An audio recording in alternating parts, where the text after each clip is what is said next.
I he whiawhini. I he tohi a seo siua, wahe uluaki, ves ni ma ki he ono. E I kai ha tangata, tene whaatuu I ho ao, I ngai aho kotoa pe o mo ui, o hange ko e ia mo se.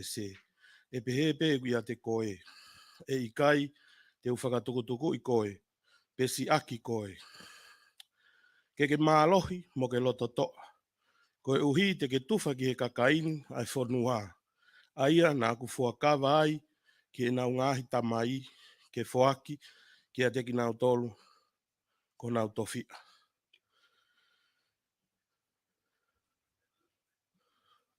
Joshua chapter 1 verse 5 to 6. There shall not any man be able to stand before thee all the days of thy life. As I was with Moses, so I will be with thee.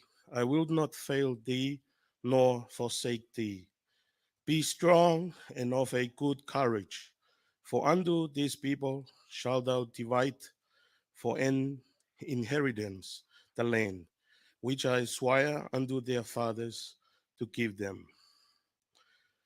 Si kaunga whaiongongo, ko e whakalotolahi ki ves na kulawa tu, ka pau ke toki me out ki api o lau lele e wholofola, ko e talanoa eni e tohi a so siua e taimi na e pekia ai a Moses, lolotonga ni tataki e whanonga ai kakai Isleri ke whanua e tala ofa. Pene tō tau a Moses, pene ui e o tua si o siua, ke ne whaka o e whanonga ki he kauwai e taha. Pei he ki konga koe he vesi o no koe whakalotolahi ka ki tau tolu. Ne onga ngahi ahi mo e whainga taa o ngā au e tau whai, ka ke tau mālohi, pia ke tau loto toa, I hono talake mo o ni ki he kakai e whanua. Ke tau loto. E o tua mafi, koe mautamai whakahewane ai a Fiona. O ku ke a fio hifo, ke a tek mautoluni ko ho whanau. O mau whakatahataha mai, ki he malumalu e whaleni, ko e polokalama, mahu inga. O amanaki ke mau whanongo ai, ki he whakama ala ala, me hi atense ni ale, ai pure anga, ki he taha ngā hi lao, mahu inga I he whanua. O mau Korea, o lau maari e, ki ne nofo ia e polokalama, te mau whakahoko. Whaitapu e kina e atense ni ale, ki ne kei mau ai pe ha poto, moha ilo, moha mama, makehe, ke whai aki hono tataki aki mau tolu, I he polokalama o e whiawhini. O mau kore koe uiko ki mau tolu, koe ka uwhai ongo o Tonga. E moi whanau o nau kei whekumi, I he malai o e ako, ka koe malai o e whai ongo. Whai tāpu e kina ki mau tolu, aki ha poto ku makehe, e ke mau ha ata mai mama, e ke mau kei mui ai pe I hono ripo oti, e mo no tufaki e ngai whakamatala mo oni, totonu, be mo whalala anga, koe uhi koe kakai e whanua. Whai tāpu e kina ki mau tolu ke oua te mau whai o mau loto, mo mau whakakau, ka mau whai be ho mau whatongi a, ki ele leitaha te mau lava.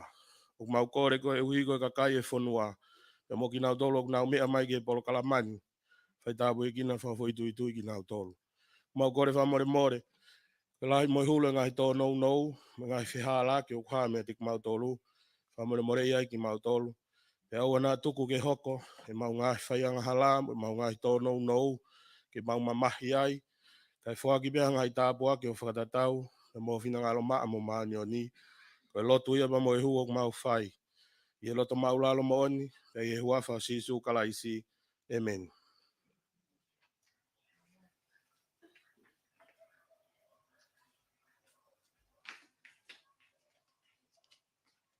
Malo pito tapinga. Koe konga hoko e tau polo kalama. And kol pa marmora pete fa hoka te rea whatonga e toinga polo kalama. My apologies, Ella. The rest of the program will be in Tongan. Koe konga hoka polo kalama, koe rea taltari. E fa hoka te taha kau me mipa o e Matt ko teisa pohiva. Malo.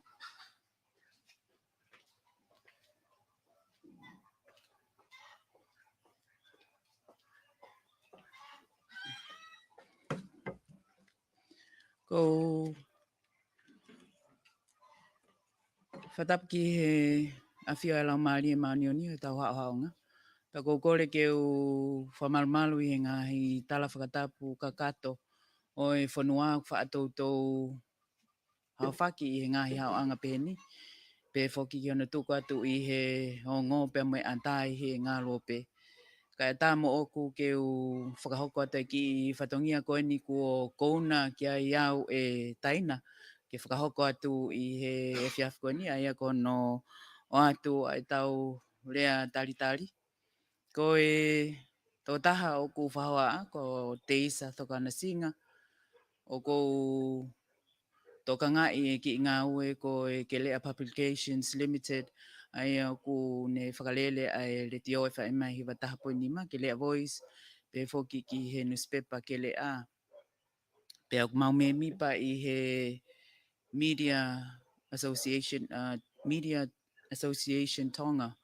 Pe a ko tuunga ia ko whakahoko atu ai whatongia koe ni e whiawhini. My name is Tesa Thokanasinga. My actual last name is actually Thokanasinga, not Pohiva.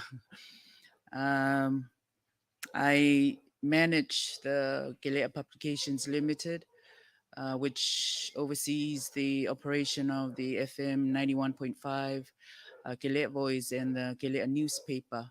And it is in that capacity that I'm here tonight at the directions of Taina to conduct the welcoming this evening. Whilst I'm still in the English language, I would like to welcome you, acknowledge the presence of Miss Ella Scott, who is here from the Australian High Commission's office. And we're always grateful for the assistance by the Australian government through PACMIS to Media Association Tonga. And this is one of the privileges that we've been enjoying since last year. I think the last time we had a press club was before the elections last year. So I think everyone is looking forward to tonight and the questions and the conversations and that will be happening tonight. Welcome, Ms. Scott. O ko whaamu ke o taitalelei ai guest speaker I he whiawhiko e ni ka koe atenseniare ai Pureanga Tonga, pe whoki ke whanua koe ni, ko Tonga, Linda Simiki Whalaumo e tui, taitalelei koe I he whiawhini, malo ho o mea mai, mo tari ke whakahoko ai ngahi rea mahuinga o ku mau amanaki ki ai ko hinga pe ko e kaweinga ko ni rule of law ko e kaweinga o ku lahi pe o ku loloto pe ko tui o ku tuku ki ai tokanga mo whakakaukau e toko lahi I he whanuani I he whiawhini ko iai wai talitali ko e Madam Attorney General. Pe whoke talitalele ki mautol ko toa pe, kau seniors I he malai ko ni o e media, tau heni I he whiawhini Catalina, tohi pe he whoke ki a Luani, Lady Luciane Luani, ko Soane, Kalafi, ngā hingoa ko iloa he malai ko ni, Taina of course, and offer goods and bail liki. Mo ki mautol ko toa pe o ku tau lonuku I he malmalu e whaleni e whiawhini. O gai whoki ai talitali lelei makehe ai kawako me he tihe. O tau heni I whiawhini o na wako I he malaikoni o e media. Pe koutui ko whainga maari e lelei eni ka te mautolu. Ke mou ako ngahi me alahi, hopefully from our media colleagues this evening. Pe aku talitali lelei ki mautolu hono kotoa I he whiawhini. Koutui pete tau mau polokalama lelei I he whiawhini ko ngā ko kaweinga mahuinga mātua ki mahu inga o kutuku ke whai ahono talanoa I he whiawhini. Ko e whatongia o tau whakahoko, hangi ko lot lelei nai kamata aki ai lot koe ni, ko whatongia o mātua ki mahu inga, he ko e ilo, pea moe mama, pea moe tokanga e kakai e hake aki ia magatuunga I he ngahi whakamatala moe whaunga whakahoko whatongia o whakahoko e he mitia ai whonuani. Ko ia e o ku mahu inga au pito ke mau mahinoi ai ka veinga koe ni pe moeanga e ni tuu mo ni kaunga ki he whonua pe moe tau viviri, pe moe tau whainga ki tau muiaki ai ngahi nau e pure lelei. Ko ia e o ku mau o atua e talitali lelei ke te mautolo hono kotoa pe, whatawangi pe te tau mao ha e fiafi lelei I he fiafini, mo ha ngahi whehu I lelei e tokoni ke te tau tolo hono kotoa ki hono whakahoko lelei au pito au tau ngahi whatongia. Welcome to you all. Thank you.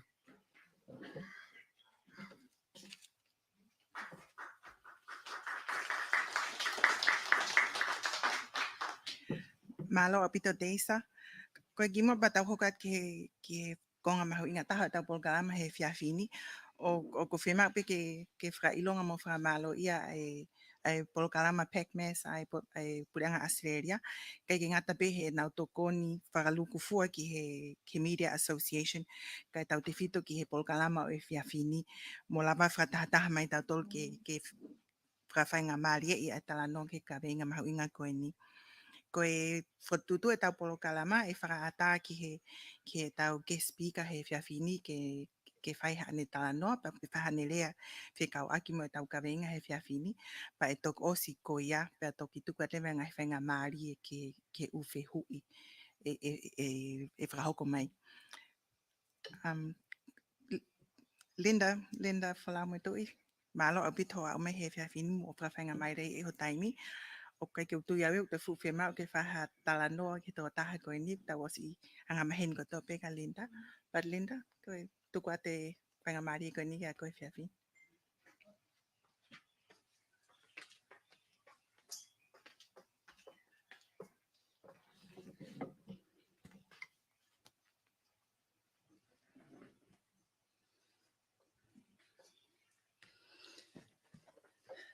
Ko kole pe ke u hufanga I he ngahi whakatapu kakato ko osi o atu pea me I he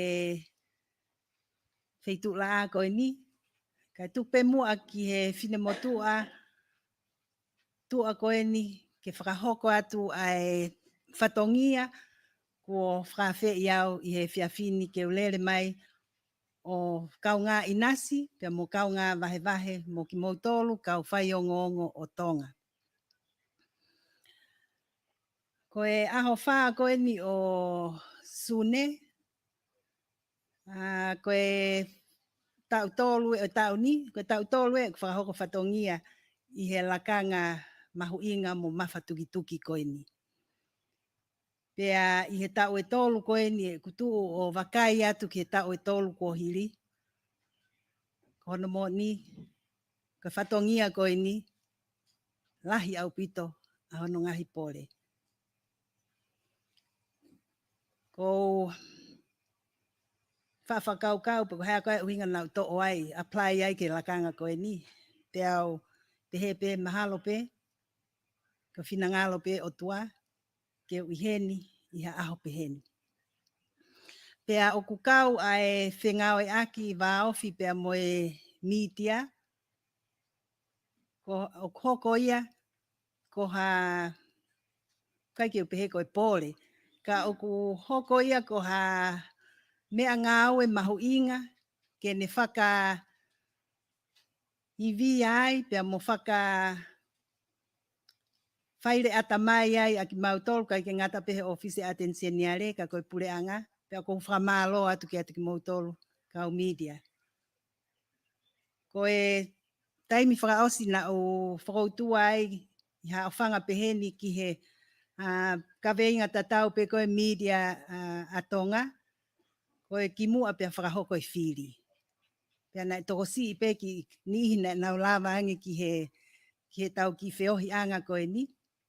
Ka ihe whiawhini ko whia lahi, i he kusio o toi toko lahi ange ai kau mai a ki moutolu kau whai o ngongo. Pea ko ilo pe mahalo koe tūkunga e aho, pea moe tūkunga o tau iai he aho ni, pea mahalo pe moe kaweinga. Ka ko whie whakamalo lahi atu i ho mo whakawhi ai whini motu ani, ko ilo pe ko hangat pe ku tolahi ati moutolo mo whawhetu taki angi ki au o tuku angi ngahi whehui. Pea ko taim pe koe ko lava tari ai ko tari. Pea ko taim pe koe o ko ikai ke lava tari ai o ko toi whakahoko at pe whakamole mole o ikai ke lava tari ai ngahi whehui ko ia. Pea koe atakai pe ia o ko ngawe ai o ki ai pe ai kakai o ko whakahoko whatongia ma anau tolu. Ai a koe kapneti o Tonga, pea moe pureanga, pea mea i pe e teisa moe kau loia koe ni o mo iheni he whiawhini, o kia i pe ngahi mea malawa ke mau whakahoko atu, tuku atu, pea iai ai ngahi whakamatala o ikai. Ko hipe, koe ke pēia ko whakapuripuri kia mea ka o media, ka ko hipe o ku iai ai mea whakapiritania o kui ko solicitor client privilege, pe koe wā whakai ngā au e hange pe koe kau toke tā mo ni kau patience o i kai ke malawa ke mau tuku atu ai hanga i whare i whakalao o mau whakahoko. Ka ko pau pe ke loto ki ai e mau client ai a koe kapineti pea moe pureanga. Pea ko lawe i pe o mo whakataha whakawike pe mo mau kau taki. A tā au pito ke whai atu i ngahi whehui ko ia o ka pau ke hanga i whehui he kai ke ulawa tāri. I he whiawhini. Kai whakaato au ko whakamalo lahi atu i ho mo tuku mai whainga maari e koe ni. Ko kawenga o hange ko ia o ka i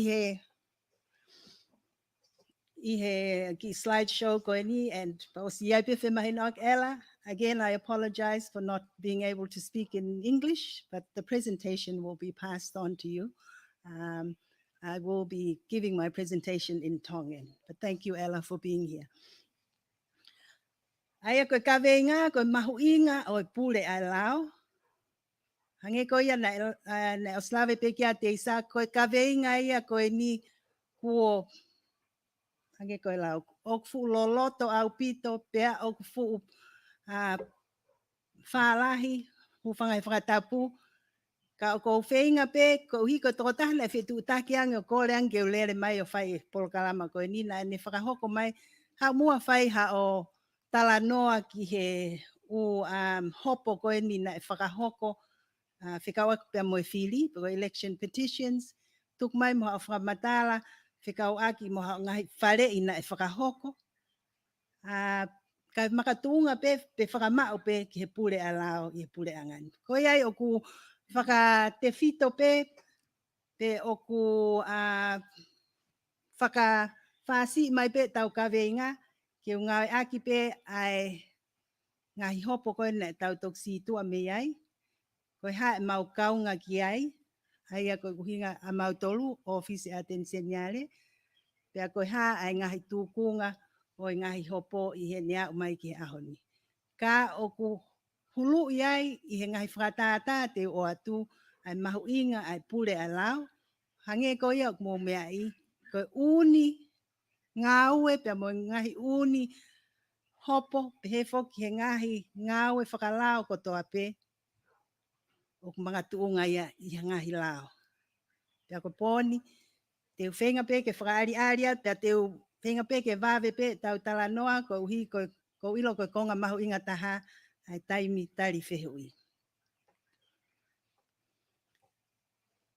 Ko ki whakahoha ai whai koe ni e konga fitu, ai a koe uluaki, ai a ko tau mei lava tau tohu uluaki i hono whakawhei loaki atu. Au, pea pehe foki pea moi kawenga. Koe wā o ko puke whainga maari eni ke toi o atu pe, hei ilo na toi maala ala, mo toi ho ata lele iangi, ai ngahi ngaue, mo ngahi whatongia e ofise atensianiare. Tolu, te tau lawe wawe pe ki he ngahi hopo koe ni, a whekau aki pea ka tau te whito pe ki he hopo koe ia e taha, ai ana e whakahoko koe e te isa, i he wahaa o e tui on ni toa pe pehe foki ki he toko taha na whakafofonga I teisa. Ko to fa ko whakau ko ni o stay. The application for stay. Lahi kakai au pehe na to fa o hage pe fo I fonga ngawe ko ni ania. Pe ko o kai ki asia ngahi lao e mea ko ia. Au ko pehe pe o mahuinga ke fa maala ala I ta fa ko ni. Ni ma ko hono foi process ko ia kai ki o fulave lahi ki ai he ko ta fa ko genia fa lea kana lave ki ai ngahi hopo ko na whakahoko ai fai pe ki lave ki ai. Ono lewa ko hono whakama opo pia toki tukua te whainga maari ke whai ai hanga hi whehui.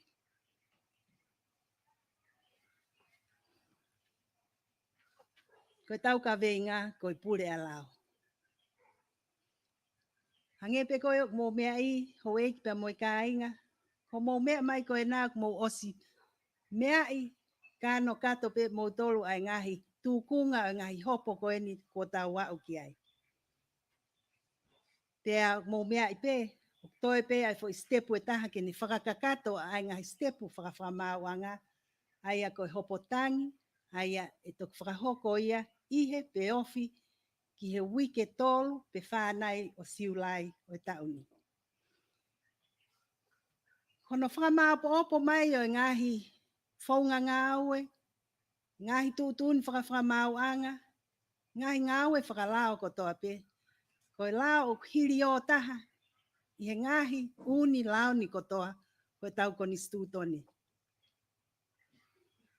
Te hangepe ko ia o mo mea I he kupu wha o koni stutoni. O fie mao ke iai ai lao, o tatau, te apply tatau ke toko taha kotoa pe.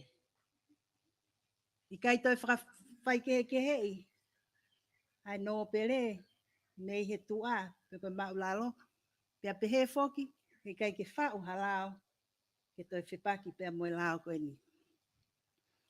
Koe lao mahu inga foki taha, o whai kia e sio I he ngahi uni hoponi, hono kotokotoa koe lao e whiri. Pia kai ke toi veteki au ai ngahi kupu ko ia mahino au pito, kupu nima o lao ke ngahi whiri, o ne o mai ai ai totonu ki hataha pe, ke ne whehuia pe te ne eke whakalao, haola o hangai whiri. Pia ukiai, a ene totonu, pe nai kau ki he whiri, pe ko hatoko taha kantiteiti, hataha pe, ke ne eke, pe ke ne whaile ha petition, pe ko ha eke whakalao, pe kono ekea haola o ha whiri nai whai. Mahuinga au pito pe foki ai sino koen ko whakamau anga. Iono whakahoko e ngahi eke koe ni. Pea mahino au pito ko whakamau anga ko no whatongia ke tu tau ataina. O whakatatau ki he kupu valutolu ei o koni stutone. O pau ke tu tau ataina I he taimi kotoa pe. Ai whakamau anga. I he taimi o ne wakai iai hangahi hopo. Pe ko hangahi eke whakalao ko o mai pe ko ave ki whakamau anga.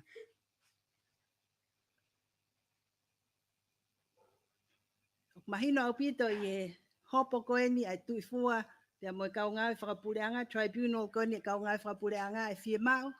Koe whakamau anga. O nau whatongia ke tu tau ataina o e whiriwhiri mānako, whai totonu. Ke nau whakahoko whatongia tau. I hono puke pe ko hono whakaari ai pure alau I whonua. Ke mahino o kuiai ai whalala kakato, ai kakai o whonua.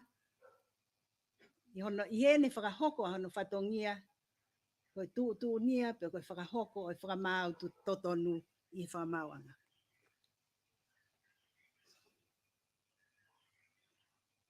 I hoko atu ki he ofisi atenseniale, o toi hape foki he konistutone, kupu tau taha e konistutone ai whatongia, o ofisi atenseniale.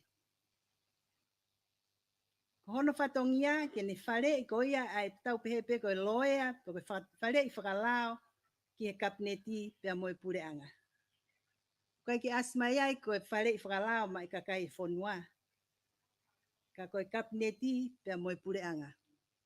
Ka o ne whakafofongai ai kalauni pe koe kakai I he ngai hopo hia. Taimi o mamahi ai pe o kiai hataha o ku maumaha ne koloa ia lavea po ngai poesia o kono sino. Ngai mea koe o mo lava toi o launga ke kau polisi. Koe kau loia o ne whakafofongai ia ki mo tolu kau mamahi koe ngai hopo ko ia. Koe office koe kau loia e office atenseniale. Koe office atenseniale o toi whaulao I he taimi o tu nia mai ai he pure anga ke whau ai hangahi lao.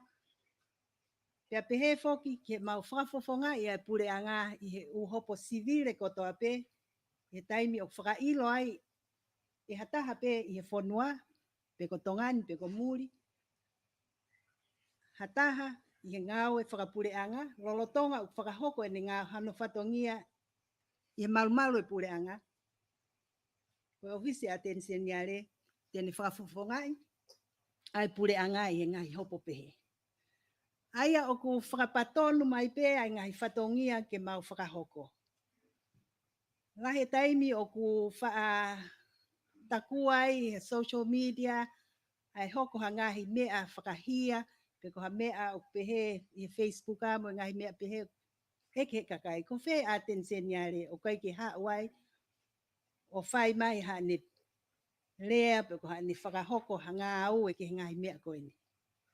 Ko le whakamole mole pe kakai whonua o ku ikai ko mau whatongia ke mau whakahoko hangahi ngau e whakalao I u mea ko ni.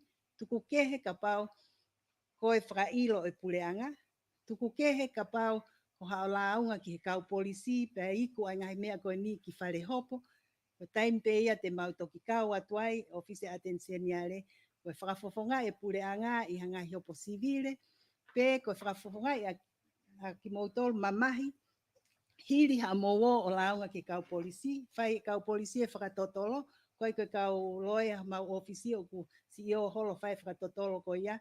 Ko taim pe koe toki ave ai ki whare hopo o toki aha mau kau ngātu ai office atenseniale ki ngai hopo hia pe pehefo ki hopo civile. Toi ai pe ai ngai whatongia kehe o whakahoko he atenseniale I ha fie mau he whamau anga o hange koe taimi o whai ai hano pusiaki I ha whangi tamaiki te kai ke nau hokosia nau tahiwa pe ko hano ohi ha whangi tamaiki o mai ke office o atenseniale e whamau anga ai whatongia ki hono whakatotolo I pe toton mo tau ki he nihi koia o nau kore ohi pe ave a whangita mai koe ni ke pusiaki pe toton mo tau ke wha ke whamau anga ai toton whakalao ke tau hi whakangai tau hi whakalao ko ia.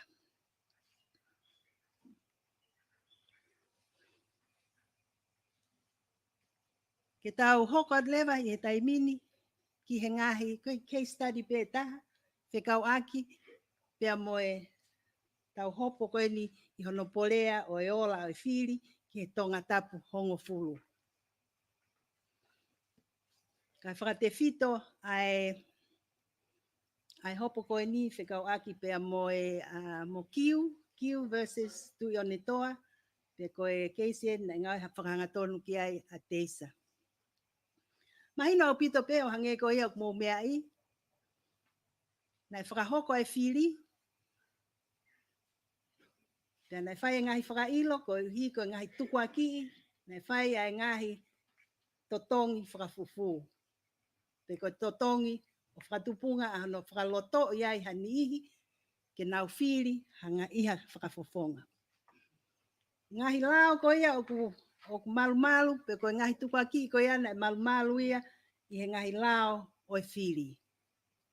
Ta mo fia mau pe ke mo mea I ho ek mo kainga koe lao whiri koe ni nai talu hono whakotu pe hono whau e ngahi lao ia koe ni I he taha hiva ngofuru. Ta hiva valu hiva, ta hiva noa nai whakahoko ai ano whao e ngai lao koe ni, pia koe ngahi lao koe ni, nai tau tuku au mai, o au mai ki ahon. Hange pe koe e koe glave i he tau whakataha kua o si, i he taimi na whaka i he komson whiri, pai ki toi kau he komson whiri he taimi. Kana ia ngahi whotu mo ngahi palani e komson whiri, ke whai a ngahi liliu ki he lao e whiri, ki mua he whiri koe ni nai toku osi. Kana e ni he paremi he aho koia, ke ki i tolo ia te ngahi liliu koe ni.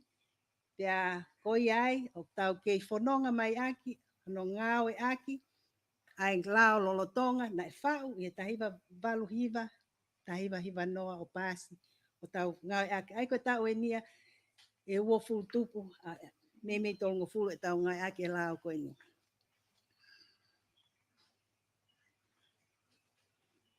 Kai ke te whalolo au, no te ate whaiki ki o ngahi mo ni mea o e hopo koe ni ko mou osi, mea i koto ape, ai hopo koe ni a kiu, pea mo tui o ni toa.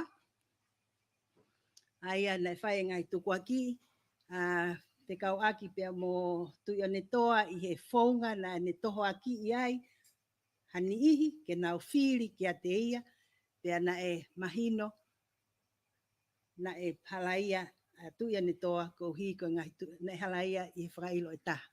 Ai na e ua whoke ai ongo whakailo, ua ki, na pehe na iai toho aki i he toko taha koe ni aki a hono palo mesiange pe koe whaka ai ki i kau taha kakai whewhine koe ni pe koe tau pehe koe handicraft i Homa Niu Tau o oange ai ngahi whaka ai e mau e nau ngahi paanga o ka pau e whiri ai ni ihi koe ni i atu i o ne toa. Hono wan e whai ai whakamaunga o e hopo koe ni ki hono langa o wafu o a wha, i he kolo koe ni ko a wha, pea na e whakahoko ai whakailo o magatuunga i hono toho aki, pe kono whai ai ki nau tolu koe ni wahenga koe ni ke whiri atu i o ne toa kai langa e wafu. Pena o langa wafu pa tok whai ai whiri. Hangi e ko tau ka veinga, koe pule a lao o whamalumalu ai tuku aki koe ni mo whakailo koe ni ihe lao whiri tahiwa waluhiwa.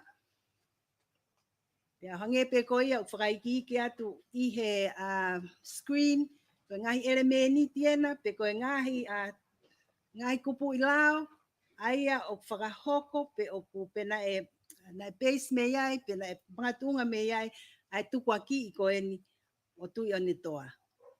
Aia whakatewhito pe o glahi au pita me katoa pe ngahi hopo koe ne whakahoko i he whiri, na e pangatunga ia he kupu wa taha ei, i he bribery pe koe whakatonga, koe totongi whakafufu, pe koe totongi ke toho pangatunga i ha whiri.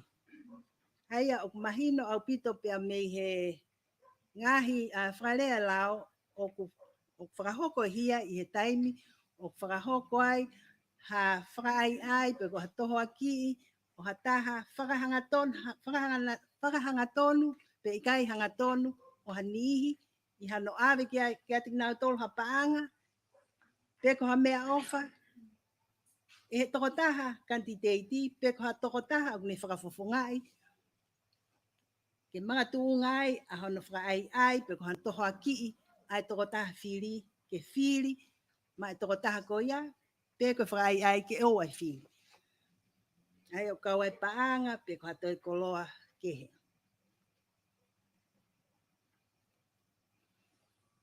Ko ngahi whakaiki ki pēna ia o ngahi mo ni mea na tuku atu i he hopo koe ni whikau aki pia mo e project po koe wafu wafa pia na mahino au pito ai i he tutuni koe ni e hopo koe ni koe taha o ngahi whehui na whehui ai whakamau a ngā i he hopo koe ni ko hai ai kakai na nau mau ai hapaanga pe ko halelei pia me project koe ni. He koe taha fokia e tau kapo ai tawhaaki koe ni atu i ani toa nau pehe na ikai ke pehe ke whakapatonu ai whakai ai ia koe ni pe koe tohaki ia koe ni pe koe bribery koe ni ia ki hataha pau. Ko rea whakalukfua ke kulupu, pia koe kulupu ko ia, o koe ke pehe ke whakahingoa mai ko mere mo siu mo asnate na e whakaloto i o mga tuunga ai a nau whiri, kai ke na e whakahoko a hono wakai e he whakamau anga e ele meniti koe ni, pia na e pehe ai e whakamau anga i he hopo koe ni, o ku ikai ko ikai ke whakapatonu mai, pe whakahangatonu mai, ai whakamooni i hono whakapā mahino mai ko hai a kakai koe na whakalotoi, ko iai na ikai ke tāri ai eke koe ni.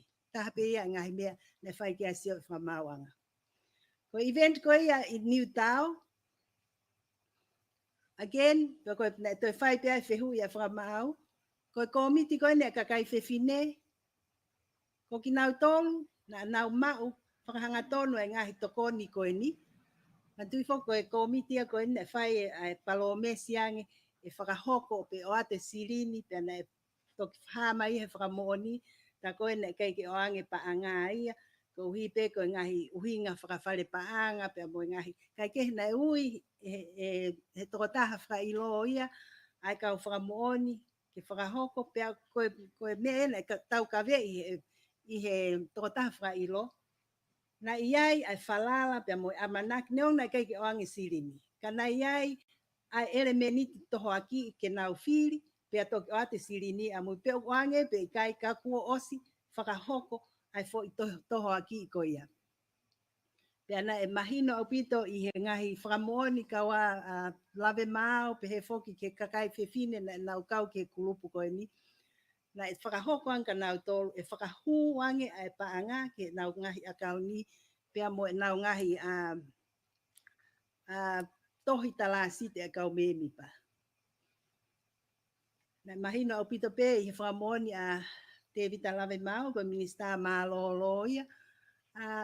Na iai ai tala noa pehe. Ka kohono moni na te ke whakakakato ngahi ngau e whaka-procurement nai. Ke whakakakato hono mahe ato e mea ko ia. Kai ke na e whia maari e pe whakamau ia i he tutuni koe ni.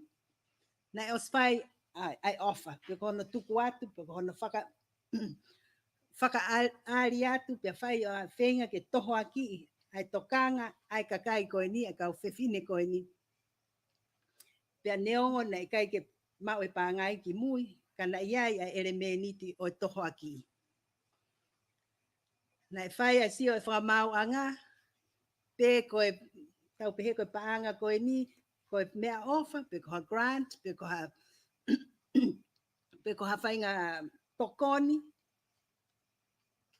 Tēnā, o kia ina hano mau inga i kai ke totongi, ta haia ngahi whehu i mau inga na e whakahoko.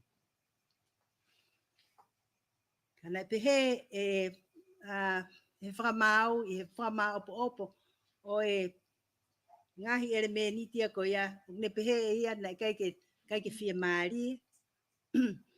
I he tuunga mea fua na ne ngau, ke mo mea i pe koe tuunga mea fua o ngau e aki u hopo whiri koe ni, koe standard of proof, koe balance of probability. Pe ko hono fua tau e ngahi whakamooni o ko atu, koe ki hange koe hopo hia o ngai aki ai mea fua koe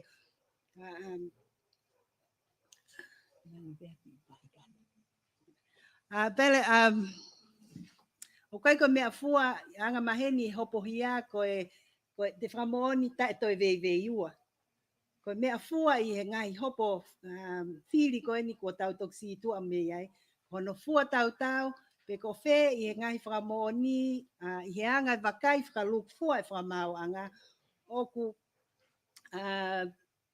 ki mamawhangi, pe oku ne fua tau e ngai mea koto e ngai whakamooni, mo e ngai anga e ne wakai ki kau whakamooni, anga e nau whakamatala, pe ane sio po ko whē o pau ni mamawhangi. Ka ngai whehu i, koe hai mea e mga tuunga e pau ni mamafa. Mahalo pe koe tokolahi ange ai kau whakamooni. Mahalo pe koe anga whakafōtunga ai kau whakamooni i anga e nau oate e nau ngahi whakamatala. Mahalo pe koe sio whakaluk fua ki ngai uni ele me niti kotokotoa ko ia o ku whakahoko aki a hono ai ngai whakamoni o mai.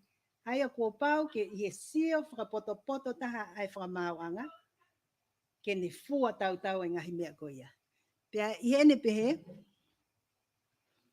na e whakahoko ai he whakamauanga i he ne whakamaua e ngahi whakamoni whikau aki pea moe tafa ako e niok ne pehe na e teiki ai ke lava e pōhiwa tu ia ne toa i he ne i hono tuku ki ai fo i whatongia ko ia ke whakahoko mai hangahi whakamoni ke ne whakawhepaki ai ngai whakamoni e watu e kiu na e tūiangi e whakamau anga ka kiu i he tafa ako e ni o e i hono tafa ako e ni ngahi tokoni ki he kau whewhine ia o ne pehe o ku mālohi ange, pe au mamafa ange, pe au tonu ange, pe au tui ange, ke ngai whakamatala ko ia, na e oange e kiu, ke kau aki, pe moe whakailo ko ni. Pe ane tāri ai petition ko ni, pe whakailo ko ni. I hene pehe, o whakatatau ke ngai ere me niti oe ngahi, oe hia ko, oe whakailo ko ni ko bribery, na e whakamau popai, e whakamau anga, o pehe o kumalohi pe ko ikuna a kiu i hopo ko ni pe ai hene pehe o whatatau ki he kupu tolua o lao ngai whiri ne oho kai ke mawhai ai whakamau anga ia ke ni whakahoko ai foi ngau e ko ia ka o whatatau ki he lao operation of law tukunga e lao koe o whiri, e whia mau lewa, ke tuku hifo a ki nau tolu, pe a meihe, ho nau ngai sea, i he wharearea o ka pau o nau i loto wharearea.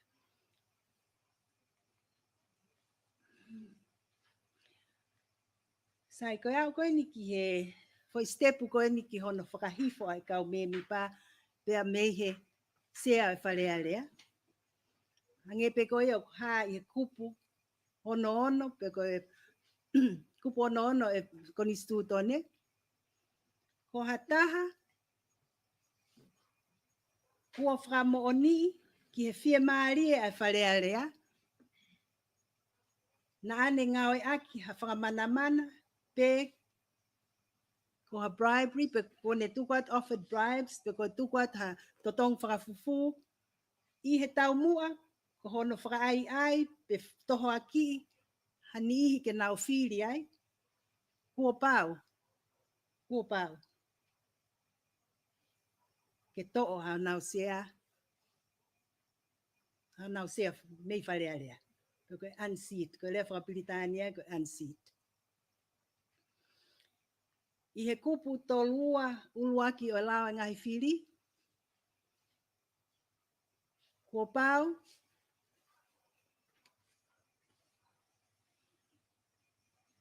Ke unseat, ko whanau peni o kupu tolua. Ka pau ko whamoni i ha hopo, i whamau anga, pea kua ni halaia.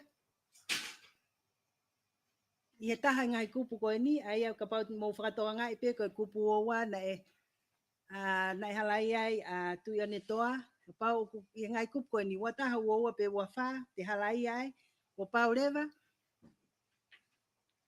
Ke tuku atu, ai ngai whakamatala ko ia ki i whalealea, ke whai hanga aue, ki hono to'o, ko unseat, mei wharearea.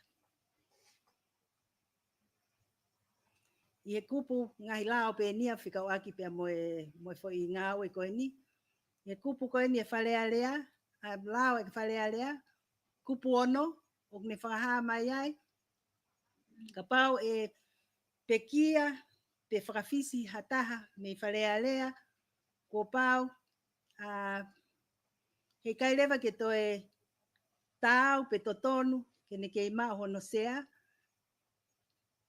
pea ke whakahifo ia o whatatau ke kupu ono, o whatatau ki he kupu koe ono e lao whiri, aia koe lao ia, koe kupu ia o whawhilawe ki he ngahi hopo whiri koe na tau toki lawe ki ai. Pea me iai, hiri e hono whakahoko pe whakahifo, pea me he sea I wharearea, e whakahorewa e whiri si, o whatatau ki ha aho, e loto ki ai, ai komson whiri, pea mo sea wharearea. Kupu whakaosi, pe koe lao whakaosi, koe lao e hopotangi, na ia nihi mea tik moutor na mo whewia mai kia te au, pe ngofua koha tangi I he hopo whiri, ko hi o ku te wakai ki he lao koe ni hopo whiri, o koe kia ha kupu iai, o ne whaka whainga maarie I mai ai tangi, ka o kia ai lao koe ni ki he lao koe ki he whamau angatangi, o ne whakawhainga maarie he kupu hongo furu, whaka ata ki ha taha pe, o tae whia maarie ka whainga tūtūni, I ha hopo pe I he whamau angalahi, o ki ai pe o ata ke ne whaire ha ne tangi ki whamau angatangi. Koe whakamamawha, ha whaahinga hopo pe I he whamau angalahi. Pe oku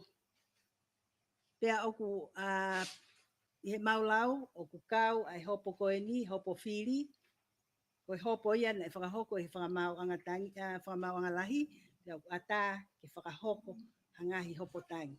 Tēnā os whai pe ngahi hopo tangi ia, I he ngahi election petitions ki mu atu, I he tau tahiwa hiwa ngofulu, ne os whai pe ngahi hopo peheni I he kohiri. He tau kei lere pe fo I ka veinga mahu inga pure a lao. Ke mō mea I pe koe lao, I ngai fōtunga ke koe ana o whakaha atu. Ko ia o ne tataki a ke tau ngai whonga ngāo e whakawhamau anga, whonga ngāo e whikau a kia moe u hopo, whonga ngāo e ne tokonia a ki tau tolu, whakamama mai ai hala whanonga o hangahi hopo.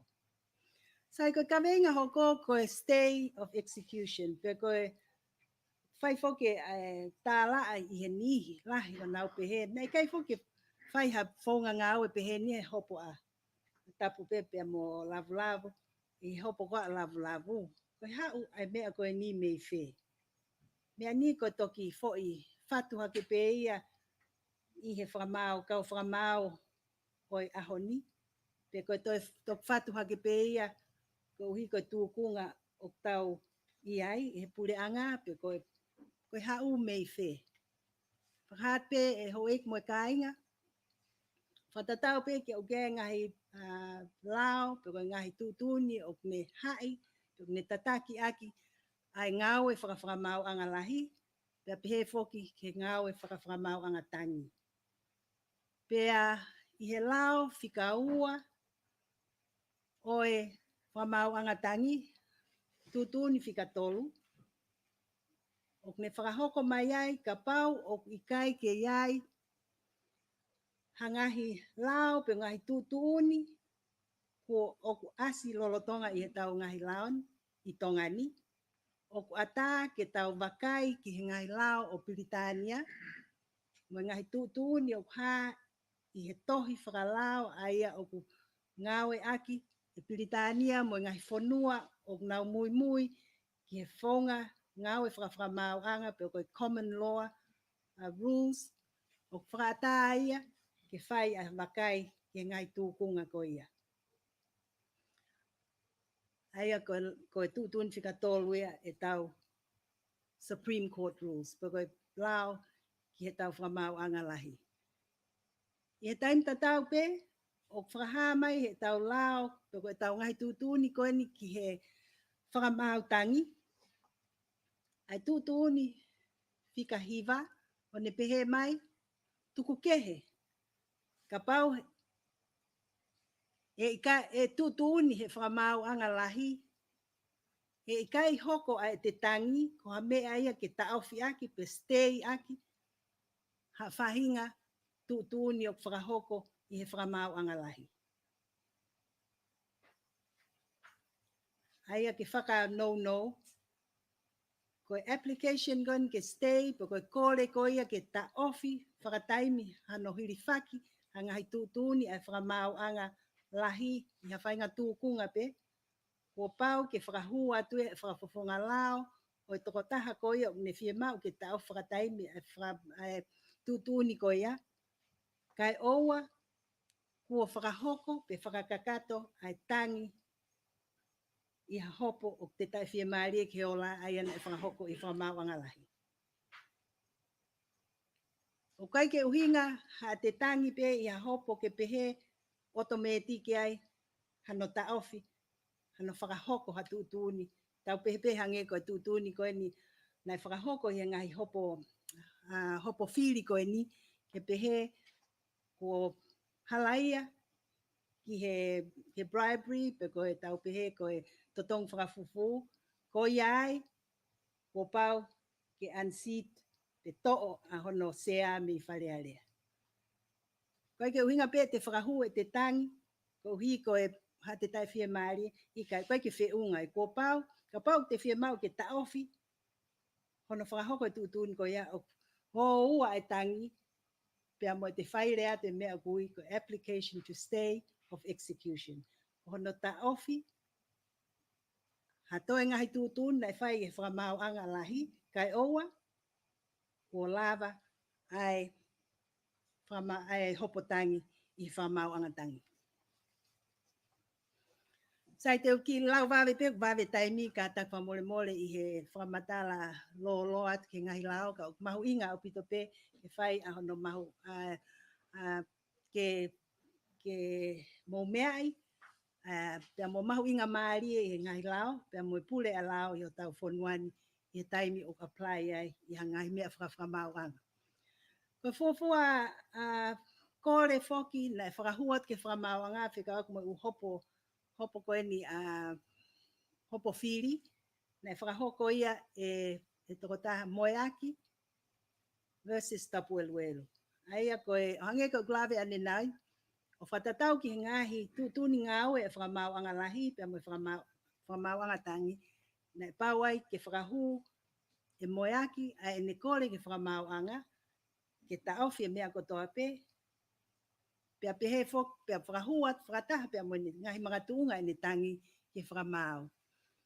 Pia me iai katari e whakamau anga ene kore he kai ke whakahoko a hono to'o a hono lakanga pe te to'o ia me sea whakafonga whalealea. Pia ka pau he kai ke tari e hoko atu pe a hono whakahoko ko ia o e tūtūni ko ia na whakahoko e whakamau anga lahi. Ko halaia, pia me iai, ko pau ke to'o a hono sea. I hopo koe nina e ui atuai e ofise atenseniare ke ne kau atu ki he whakahoko e whatongia koe ni. Koe ha hono uhinga, katak pe i ngai hopo kotokotoa koe na e whai hopo whiri, na kai ki ha mau kaunga mau toki ai.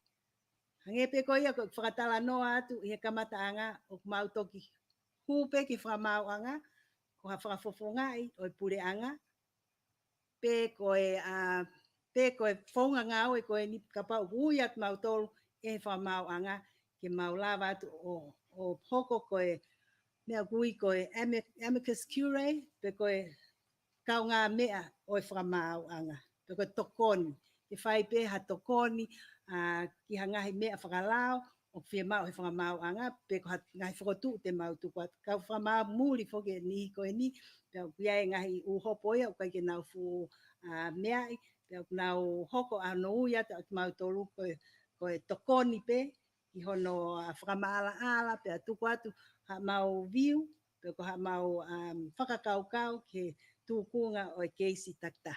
Aia na ui atu at mau tolu, kai ke aha mau kaunga he u hopo whiri, ko hui ko ngahi mea whakafoi tui pe ia, ai kau kantiteti. Ne onka kau minister ia ki mui. E tok fotu fok nau tolu ko kau minister hange ko tat moeaki mo tei mo kalasko ia. Ka oku aia ne kai kia mau kaunga ki ai, he ko ne nau lere whakafoi tui pe ko iho nau lakanga, iho nau whatongia koe kantiteiti, iho nau whiri pe nau tomo nau taktah waheng. Aina kai kia kaunga e pule anga ki ngai hopo ko ia. Ka koe to kaua tueni I he mea koe ni whika o koe stay.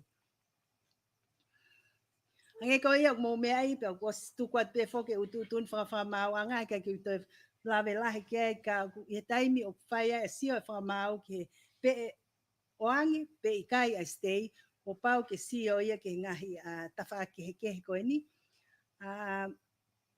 Pea koe mako mea te fito pe e toki oange pe ha stay pe toki whakamawhai pe ha stay o ka pau ki ha maka tuunga o toi mahulu angi pe ko hatoi uhinga o mahulu makehe angi o to tonu ki o atu ai fo I monu ia koe ni.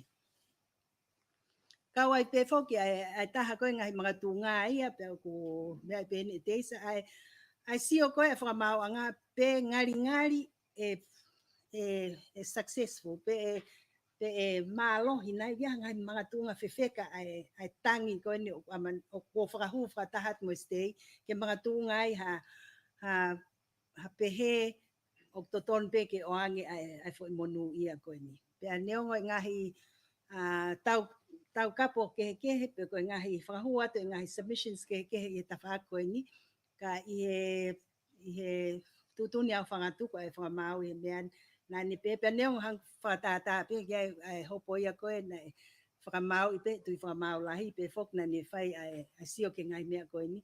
Neong ho ko ia pe na tui whakamau I whakamau anga lahi I lalo. Ka na ne oange pe whainga maari na sio whakaluk fuai e taim na ne fua tau ai ngai mea koe ni. Pea na kau ni whaalawe koe ki he prospect of success pe e ola lele pe I kai na ni to mai pe ai ngahi whakakau whakaluk fua. Koe ki pe kau ka whainga tawhaaki. Ka I ne sio pe ko whe ai ngahi tawhaaki e wesia kovi. Pea koe hae wesia kovi ko ia. Pea I sio whakaluk fua. Pe koe ha tau whatata pe ka tak pe ke ki lawe ki ai hange koe tau pe he na ia sio pe oku totonu ke whakahoko ai stay pe to'o hono ngahi monu ia pe iku pe whai at koe mea o au ke hopotangi ta koe malo ia I hopotangi koe ha lewa fua tau koe whamau anga ko whe mea whe ai tukunga o pehe e toi wesia koviangi. Pe koe ne tō ki tua o whatata hange ko lasike, ko hopo koe lasike. O nofo mai mei tua, pe a iku eke ene ngahi monu ia mo ngahi mea ko ia ka ko tō whokia ki tua. Pe a iku alo hopo ke whamau angatangi pe a mālohi. Koe haere, he kai ki toi lava whakawhoki mai ki loto. He taim ko ia was whai whiri si ia mo ngahi mea ko ia. Pe ok sayang ke kei tuku I loto, ke whakapapau ia tūkunga pe a moe ai ola o whamau tangi, pia toki whai me iai, ka pau mahino fo iai pe, pia toki whai hono unseat. Ko whea mea e wesia koviangi. Pia I he fua tau, aina e o mai lewa he whamau e tau te whito ki he fo I keisi ko a lasike, e ne whakatata mahino mai aki, ai koe lao ia, pe koe tūkunga pena liriu, ai konistu tone ko hiko I he kupu, I he kohiko hopo alasike. I he disability, convict disability, ai koe kupu fitua no nai. Aia o mahino me iai, I he taim fokia koe ka te ngai pōpula, mo ua ta o e ua, mahino ku te mo ua ta o e ua pe lahi ha, ka pau te ngai whakapule anga, pe no pere, mōre ai pe hota whainga ma, kai ke toi ngofua ki te toi ngai whakapule anga mo ngai mea koe ia. Taimin whakahu mai lewa I he wāwhita hawa nai a ririu ke konistu tone ke lao ko ia o pehe. I o ka pau te ke mo ua I whamau anga ki hahia, lahi hake he tau e ua, he kai ke pehe ke tau te ai pekita pa te alo ai pekita. I kai o mai lewa a hoi whaua, ka pau ke fie whakahu ai ho tangi, pia ke whakahu ho tangi, pia whakahoko ai foi process ko ia tangi, ke osi, pia ko hape ola, pia to ka pau te kei mālohi ai pe, pa te nofo ai pe I hoto lakanga ngai whakapure anga pe mo no pere. Ka pau te foi, mahino, ko te mamahe ai peo. Aia na riliwe lao ia ko hi ko keisi ko ia lasike, mahino na whai tuutuunia o ave ansitia, to o ia me he sea o whalearea. Pena e mga awe ki to e lakanga no pere mga himea pe. Ko hika tūkunga koe lao i huafi taha pe hongo fulu nai. Ai tūtuni a lao ko te moua pe iha hia laka hake ai ngai populai tau e ua ai tau te au ko mai. Ko pa automatic pe te auti ki tai. Aut me ngai whapureanga, aut me no pere, aut me ka whakahu mai lewa ai ki fo i kupu koe na whalerei ke oange whainga maari ke tangi. Ke tau toki au, ke ose ola koe tangi. Ko hape ola, pia tok whai rewa ai ngahi unseat ko iam. Kai ke, na mau e lasige ne pangalahi i he, i hono tukoi ki tua pe mahino oku maloi ne hopo fo ke aroha ke tangi. Kai ke ko ngai tuku ngai mo ke isia, ai na mau pou mau ton ki he fo i whakauhinga lao ko ia pe mau pehe ko tuku ngai a lao he taimini. Ki he kau ngai whapureanga mo kau no pere. Pe ko whakau tatau pe e ton ke ohi mai i he mau fotu ki whangau aki i he tūkunga tau ia he ahoni. Sai ko e pu mea pe ko e te mau lava pe o atka to e a presentation ko e ni kia moutol. So again ko e whakaha pe ia e tūkunga ko e mau whakahoko at ki whakamau anga. Pea mo ngahi hopo, ne os whai pe hopo stay pe he nia ki mua i he tau ai koe Vaikona versus Fuko, te sina Fuko, na e pole ia e te sina Fuko ia i he taha hiva noa nai. Ai ahono tuku ia ki tua, ko hi ko e ngahi tuku aki e ngahi bribery na e whakahoko. Pea na e kore ai e te sina, ke whakahoko hono stay a hono to'o ia me hono sea whakawhalearea. Pena kai ke tāri he whakamau lahi i ahoko ia ko Webster.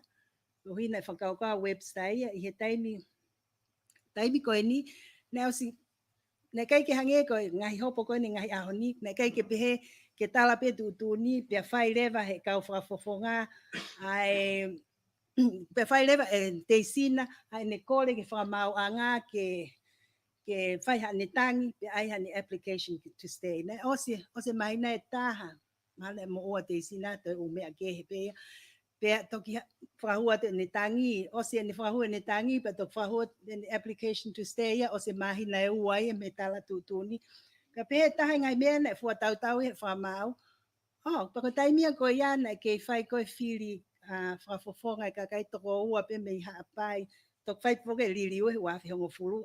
Ai papehe whamau ia, ke lava lelei pe whafonga ia haapai. O whakahoko ngau e whakawharea koe ni taha ngai mea nei fotu e te sina.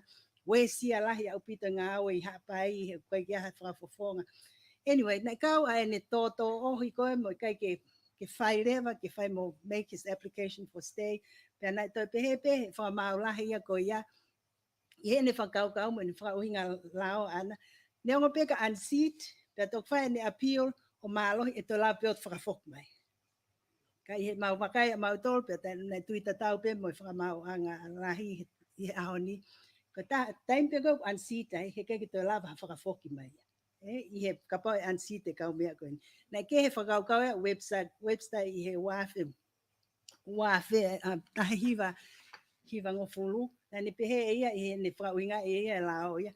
Ka unseat e kau mea pe ai ko ose Court of Appeal mea pa nau malo pe te whakafoki mai. Ka i he anga i mausio ke lao, mo e kau tuita tau pe whamau anga ki ai. Ka once of unseat, kai ke te lava. O hange pe na hoko e mea koe ni a lasi ke pe mo. Ka koe uhi ngai ana e whakawave o whei ngai whakamau anga ke minimize the risk. Hangahi we sia COVID. O hoko ki he ola koe ne tau. Whai mo unua ki i mai ai whakamau tangi ke whai pe siulai. Mo mea i peko no molo e whamau tangi to whai o katopa, whai tu oua peta, maas e perere ku osi atua. Next one e to whai o katopa, usually September o katopa. Ka whia mau he whamau anga ke nau fusi mai ke i he wawetaha. Ke whai mo whai a hana tu nia pe ok nau in, pe ok nau out. O kata ka mea te sina, au e peke Court of Appeal, na kai peke tari tangi a te sina pa na i koe pe osi. Ansita i pea te sina fuko ia i taiwa hiwa ngofu. Kai ke, ko tuku at pe whangi whātata, koe ke toko hoko e ni i e taimini, a mea ko stay, mo ngahi mea ko ia.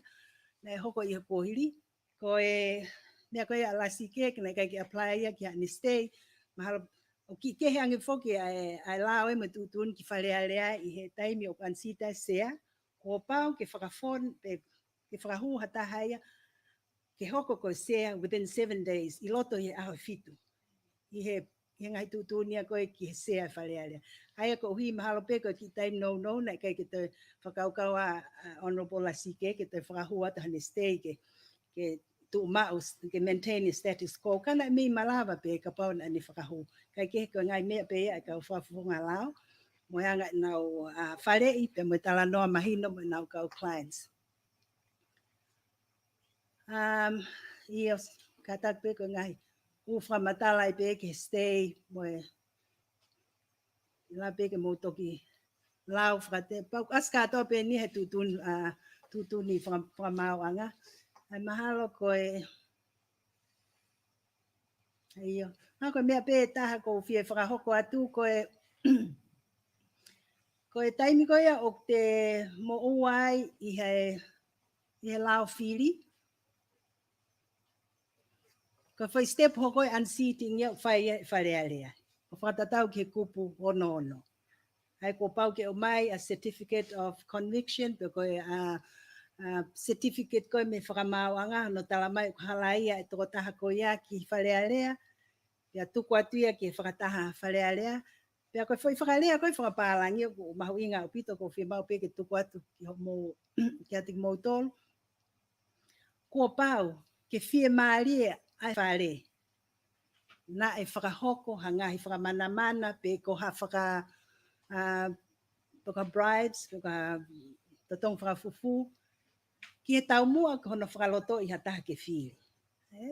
Ai kai ke pehe ko tuku atu pe ai a certificate ia ke whare pea. Ko mea nau tolu, ta koutu pe te nau whai hapaloti, po ha whai ngā whonga ngau e whare ia ki hono, o whatatau ki he kupu ono.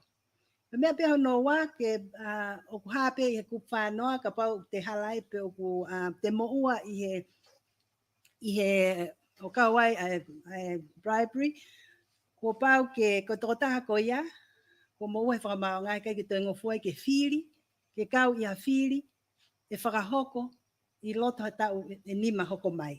Ha tau pehe ko foi next election ia, foi paha time ko ia, he kai ke ngofua he time o unseat pe kai ke ngofua ke toi whikau he whiri whalea hoko mai, I loto I tau e nima.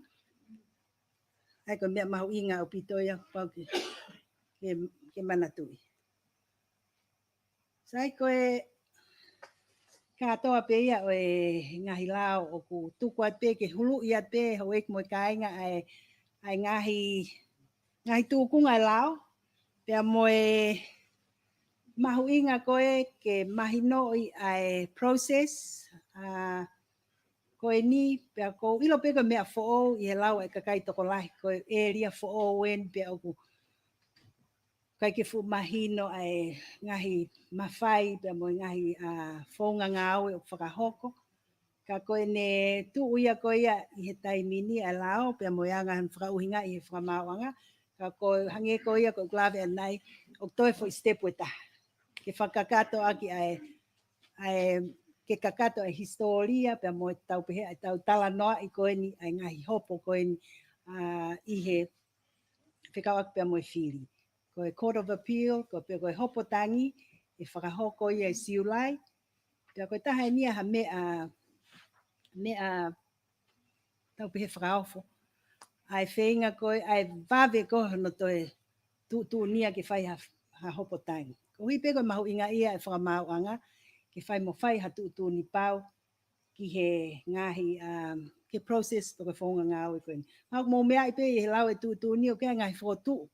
Mai ai tui whamau lahi ke liliu ai tau lao whikau aki pia mo whiri pe he whoki ke toi ke oe subject ke oe kau ai uola ia koe ni oe whiri oe uhopo whiri ke oe hangea koe baha taimi no molo ko whaangi koe ki he uhopo tangi no molo ahoe whaua koe whotu mai toton ke ke whakasi ia ke holoki foi ko hipe ko natula o fie mau ke fai mo whakahoko ke fai mo fai hatutu ni pau ke pau he mahu inga e tau mau e tau kau whakafonga whalearea ke hoko atu ngāwe.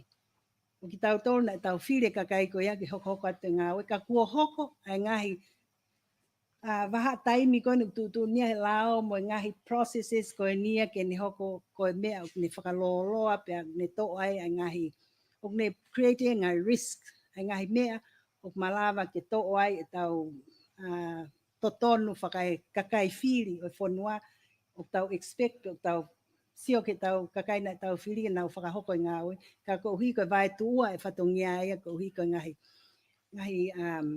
lao tau te whito he waha taimi tangi ko e whotu mai e whamau anga toton pe ke toi whakasisi whanau no wangi ai ki waha taimi ko kai ke hange ko ku lawe ane nai mo os ilo pe mo os mea i ka no kata mo tole tu ni mo ngahi mea ko ia ko he ni he aho ni ke toi hulu ia pe mo he ilo na mahalo pe ko tukuata panki whamatala o ki 401 ka no whakatoa whamaloat ko mo ke mai o ke whai mai a hono whanongoa ki presentation ko ni e taimi ni ko fia ke tari hangai whihu malo. So ane, ko ilo pete ke mua mai pe he kalasi.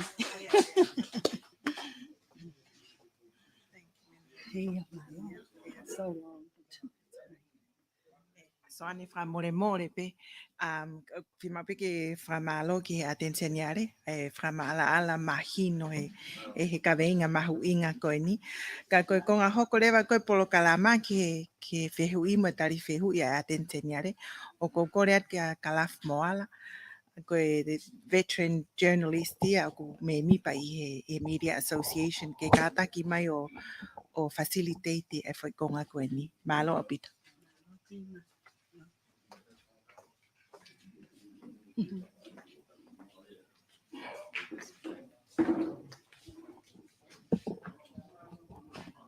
Hufanga bemo he whakatapu whamalo atu ki atensene a rea mo e whakamama ku o mai ka tau ulere bemo ke kamata e tau ngahi whihui hange koe mea koe mo mea i koe microphone utu koe ke mo mai bi o tala mai bi ko hai ho hingoa ko hau me i whe ko koe hinga koe kolo i hau me ai ko hinga koe ke ngau i whe TPC walu fitu pe koe mea pe koe mea hono ua kore atu be mua ko hi ku no e tau taimi o mua e whai ha whakamalanga pe ka pau te ke whakamalanga ti uta aufia tu koe ha ume whihui he kono uhinga ko whai tau malanga tau tolo ko whai whakamama ha umu ha whihui pe koe ka ha whihui e tapu ata he whihui pe kai o mai be mua ngai whihui ke lere pe he fu i ka venga koe ni o ku whai gia e tau tokanga he whiawhini. Mako whiu pe taha o ke o e whai o te mo eke ke atensene ale pe u tau whiha. Pe aku ko whiu pe tapu. Ka koe kore atu pe ke ata ai whiui koe kau students ko wi heni me heti he wai na u whiu ia na tolu na u sio mai moia. Hange ka umha ke na u whiu i nima ke na u assignment pa ko pau ke o angi hana u ki whainga maari. Koe e ko kore ke tau whakahoko me mo e whonga koe ni pe te ui atu pe ka pau ke whiu i te heki peho ni mā ka peha ko koe ho taimi eni pa ke hau rewa ko hi ka ata pe a densini ale ke ne whakahoko ai tari ngai whiu koe ni. Malo au bito. Tau kamata pe me so ane. Malo pito ki me pe ko ki fa ke grafiko ki kore atu kia ke me ki poni ki hata ki taimia ka media association ni he kona me mai attention ya le teni o mai e ka pau me pe foi package ya ni ke mai ka to pe foi system foi me ke na ule so ni pa na tu ka pe ka tu ma ki tem la ka tau tolo ko fe wi lo ki pe e ka attention ya le fa malo to ka ko e fa mama ko fai Kai ke te hatalanga ia mahino le tu unia me uruaki ki he fitu na ke o mai. Ko e mea ni mawahe me ai ko separation of power. Mo tu uni ka to kon e whamawanga fie maari e mautolu ki ai. Mo e whaunga hono whakahoko. Mo e whakahu pia mo e application e appeal. Ko mea kon koe ane a fi pulenga ane a fi na i fuoroha tai haa mai attention yare ki he case kon ko ka lavu pea mo e pare mia ko ia. Ne kai te ke whakaha mai ko hae me ukoko ki ai. Ka whai pe ne tala noa na ke ukupu i lao kune puke ai. Au ke a honi, hiri whaki e tau tea, kore mo stay, no whai ma whai tolu e whamau anga. Whai tu ni rewa ai pule ua mo executive e pare mia mo e whare area. Ia e unseat ka e tatari ka atoa ka void ka reu whai tangi. Ko hono te re-employ ai kau minister ne kai ki ke whakaha loto mai he ko mautolu mau whalala tu ko koe e attention niare direction o ke tariui ki he tui me privy council ko loa lot koe pa ke whoki ba attention niare. Ko ngā peke ki whakamalala i hono te whakangawe na tolu was tutuni pea heni te nau te tatari he. Mau peo nau sea whawhare area. Ka kono te re-employ te whakawhoki koe o fo i lakanga. Kuna wiai kulo tonga o siai mea. Ko malo ko mea o kutala a kei whanua. Kala whamore mori ngandau ki lolo ki whamea ki whamala ala. Malo. Ia, malo o pito soane ai whihu i ko ia. O kai pe fo ke kupu i he konistu tone, whikau aki pia mohono whakanofo, pia mo whakahifo o i kau minista. Aia koe kupu, ka tau koe ki mauloto kupu, ka oku aia oku matuunga a hono whakanofo o ha ai kau cabinet ministers, kau minista i kabineti o whakatatau ki he whakotu o whai atu e paremia ki ene afio. Pako whakanofo o whai ene afio. Ko oku ha i ko nistutone ngai fonga e malawai ke whaka ke to'o ai halakanga o ka wai o ka pau o ku whakawhisi pe ko ane tengetangi pe ko ngahi uhinga ko ia ka oku ikai ke kau i he ngahi magatunga ko ia ai pe he mai ka pau na mo ua i he whamau anga i ha hopo whiri. O kai ke kau ia i ngai magatunga o ha mai i hono whanofo o ha minista, mi hono lakanga minista ai ngai magatunga ko ia. I hene pehe o kei whakaata pe o kai oua ko whakahoko he paremia ki he neafio ai whakaamu ke whakahifo ha ne minista ke tok whakakakato aki ai fo i whonga ngā aue ko ia. I he taimini foki o whakatatau ki stay ko status quo pe koe tuu ai ngahi tau pehe, pe koe ngahi mea whakalakanga, pe koe ngahi mea whakae, mea ko toa pe o whelawe i pia moe hopo whiri a honola o freeze tau pehe o tu mau i he taimini. Nā ke lawe mai o pehe o kai ke toi void ikai, o kei void pe, o kei tu pe ai tutunia e whakamau anga, ai pehe koe o void pe na e tau pehe pe tai whakalao ai whiri, ka o ku ikai ke whakahoko step hoko ki hono unseat. Ai o kei tu pe ai void, o kei tu, te kai ke tamate e foi tutunia e whakamau anga ko ia. O kune kei tu pe ai ka o te ki ai ke whakahoko step ko ia, ko hiko foi freeze ko ni, ko foi stay ko ni. Te kai ke whakahoko e he wharea rea, a hono whatongia, o ange ko ia ko pule huai e tau whonuan, a hono whatongia ki unseat. Ko hiko tu ni mai, ai whakamau anga, ke freeze e mea kotoa pe. Ko hinga pe o ke maintain ai pe tunga whakaminista mo ngahi mea ko ia, kai oua, he te kiai ke whakotua te pare niai ke neafio ke whakahifo o mga tuunga i he ngahi mga tuunga ko ia o kai he konistu tone ke whakahifo ai ha minista mi hono lakanga. Malo soan. Hewi hoko, kātaki. Pori. Pauri hawiri pe me he tanoa Tonga. ke pamalo ta tension ya le ko fi ui uraki ko hi ko tonga ko we expectation ko ke mahino ta unga fa tonga pero hi ko attention ya le ko tepe me expectation ko ke mahino ta la firi I ngo tu unga ko ya yo ba kai ok fe pakina e la firi pa me ta unga fa tonga fe uraki pe ko fe no ko ko aki pe mo legal standing o hataha ke ne aga me ke fa mau anga na comment ai pare me ta hanga press conference o ko pra unga ye ni na ko ta fa pa apa porque contempt of court ko hana wa na ta i fon wan wa han ne fa hinga standing ke lava ave me ko ke fa mawanga pe ko office attention lava na ya fa hinga ta fa me ko ya ko ye pe ke ko ta fa ya na Na lo e whihui, ko e whihu ulo aki o ku ki whaingata ke o lava o atu haku, he kau atu haku view ko personal opinion be a aku e kau kai ke o ko i kuheni aho ni ko hi ko lakanga pe a o ko pehepe o ku whakapotopoto ang ke o ke oa e whai halawe ke tawhako ni ka te o atpe ai ki example e katak pe ko taha na walawi foka nai ke ngai mono e lao fili na ma os ngau ke ai he komson fili e tau ko osi ma ngai tau atu ki mua pena sfahu pe ke pule anga motua kana ko hipe ko na ngai fili pe mo na tutuni o pehe o kai ke taimi he babe fili kana taha ngai mono na whakahoko ai ke o ai hoko ko ha bribery pe o ai lau ko ha totong whakafufu ha alwa ta mo ni maukava ki ha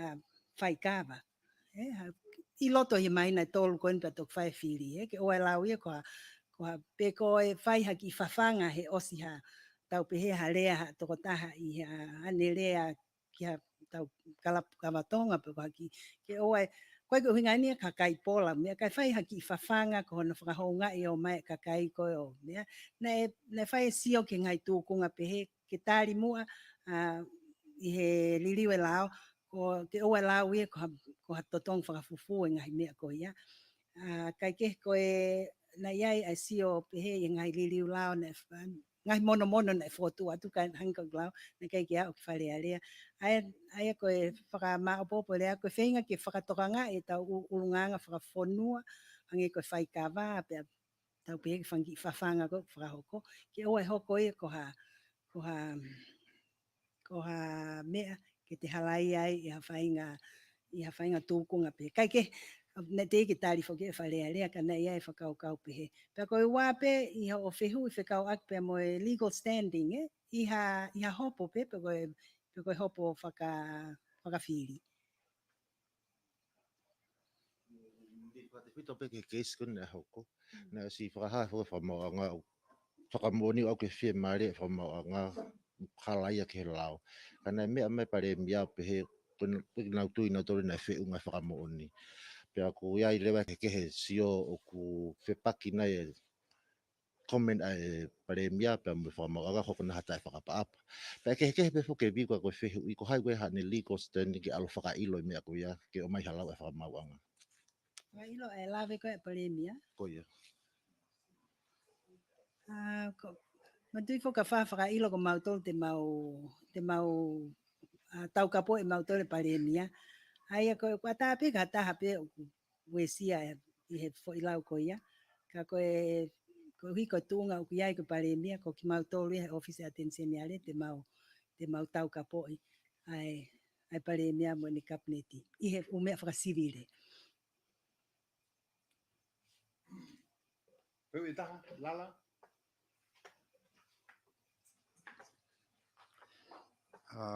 Malo pito attention diale ko be lala me waval punyo no ko vehu ibe attention diale ke mauinga ko la ko ke ta fonuani ko vehu ko ni nos eket pe ki mua ka ko te eket pe pe ne aha te ngawe te jisho peno pe mo pure anga ke tuunga ko ai komision na ko ai totaha ki he faihala I tonga ni ko anti corruption commissioner pero sia ha ngawe me he press conference ko ne was lava na mahina fiha weke tu ko ki feu be malo bito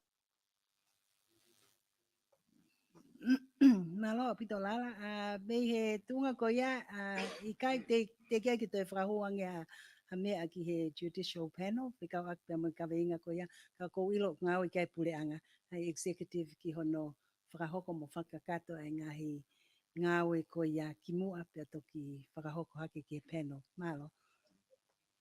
Ofa.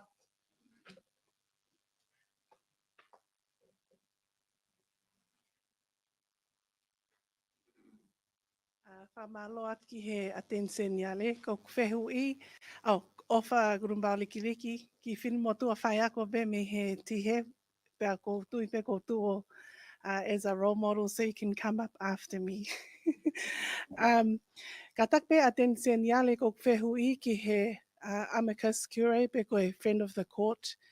I was listening with great interest from the back, pe ko whehu I, o kuanga fe ai whakapapau I e ofisi koe ni atensia ni ale, pe koe la kanga koe ni atensia ni ale, o ku lava ke tu utau ataina, I he taimi koe o whale I ai ke whamau anga, o I kai kou ndai, pe ko hono whaka ai, me he ne client, hangi pe na ke mea koe ki mua, kau minister koe kapneti pe mwe pale mia. So how do you ensure your independence as a amicus curiae to the court or friend of the court?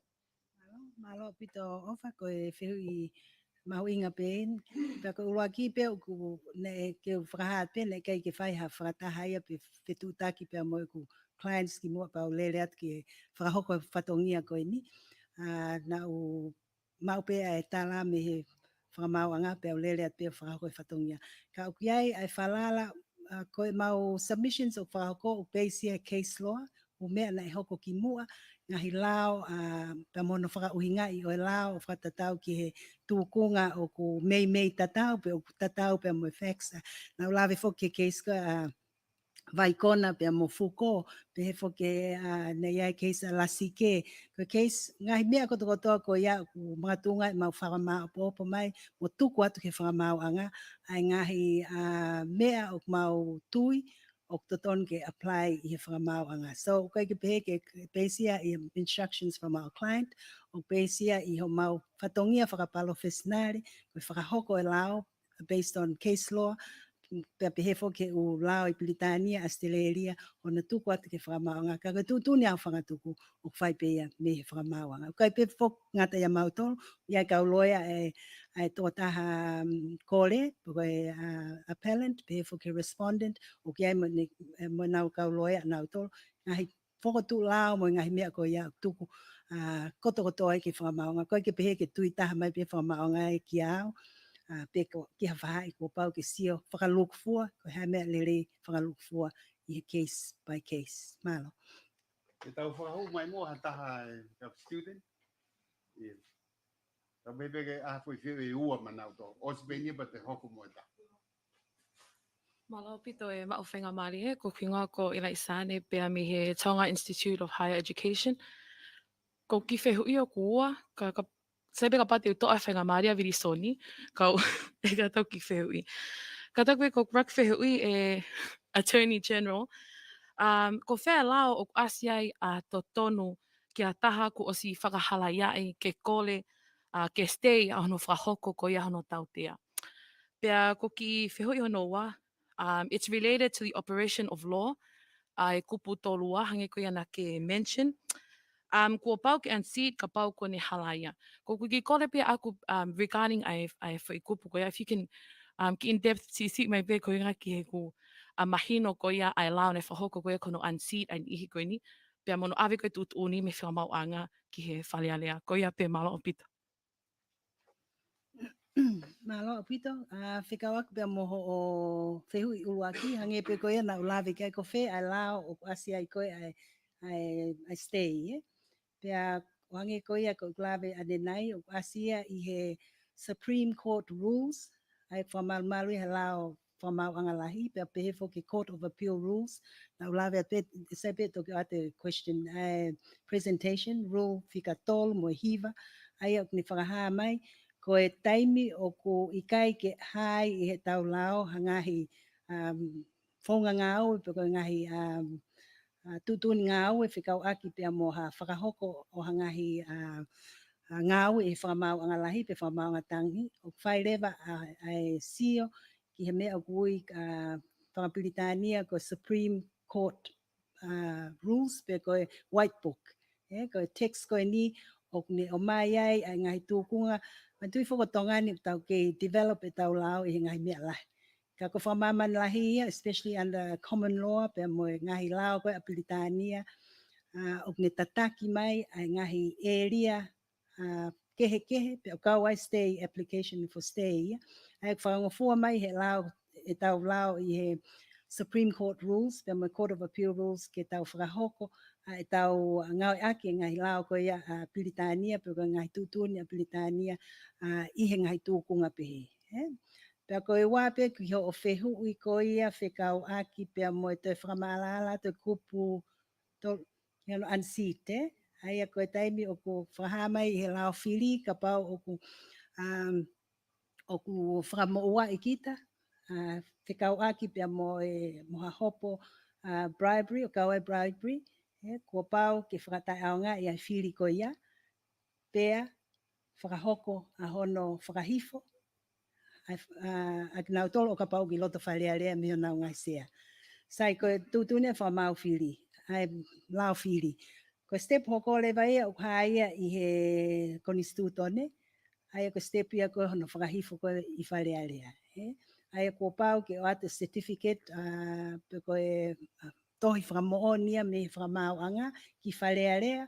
O whakahu ki whalea rea, whakahaki ai ko e ni ko halaia pe ko moua ai tau whafofonga whalea rea ko X i he whakailo ko e ni ko iai ke mo whakahoko e mo tolo mo whatongia ki hono whakahoko, whakahifo.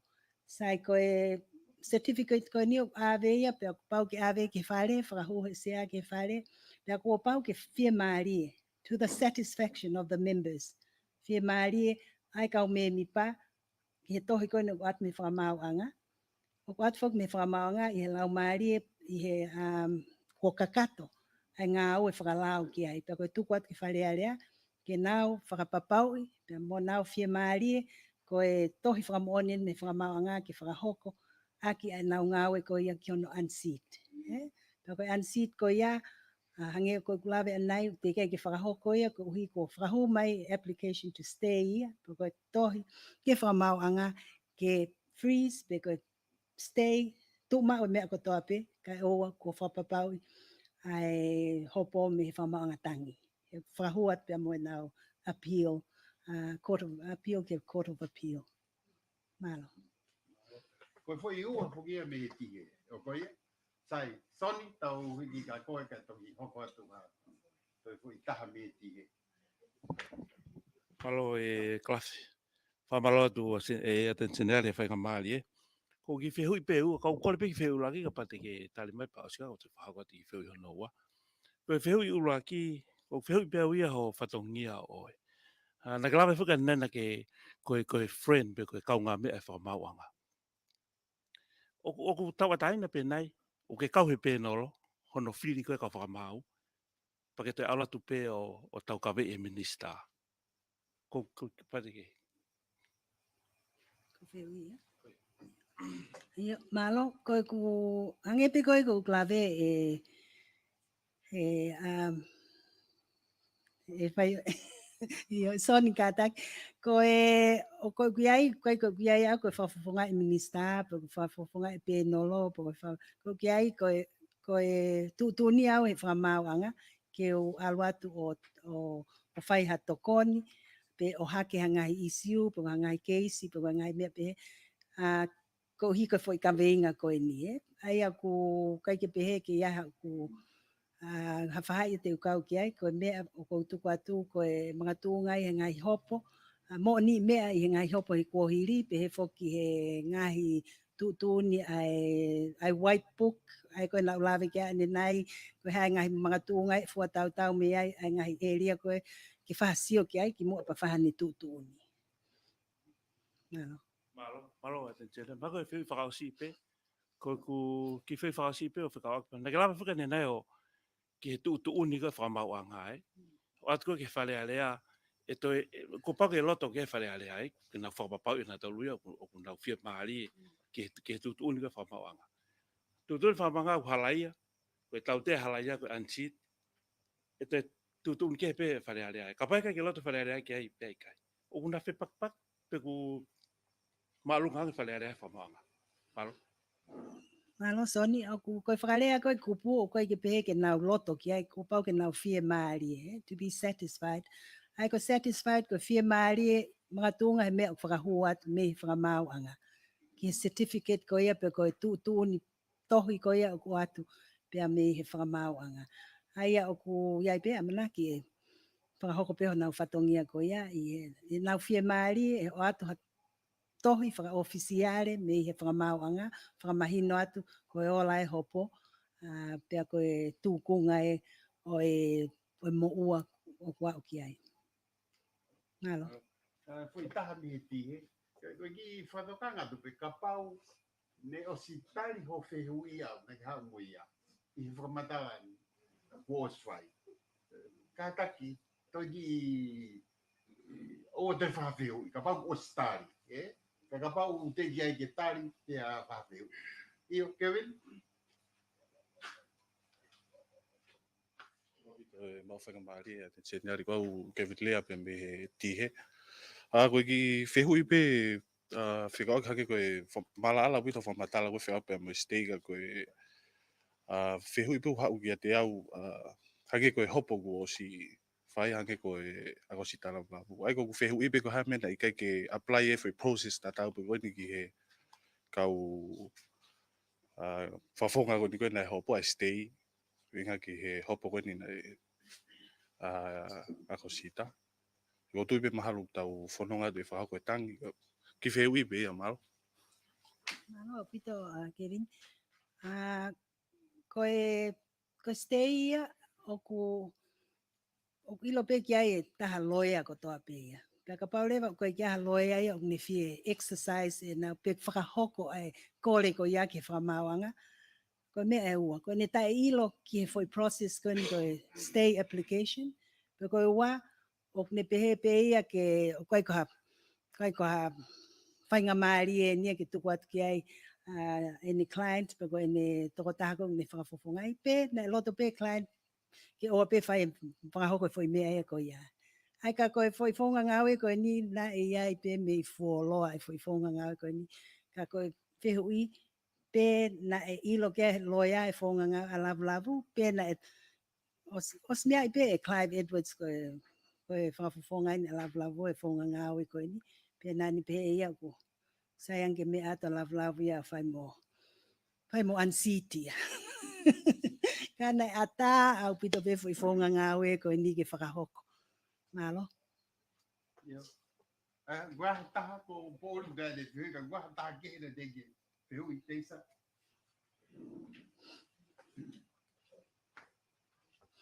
Malo tu i he whainga maari e koe ki whehui pe nia tensioniale koe ngā koe ngahi i he tutuni koe nei whakamau e nei ngahi mea nani tokanga ki ai i he lao ke whai aha e sio ki ai ke whakatonu pe ko hono whakalelei i nei.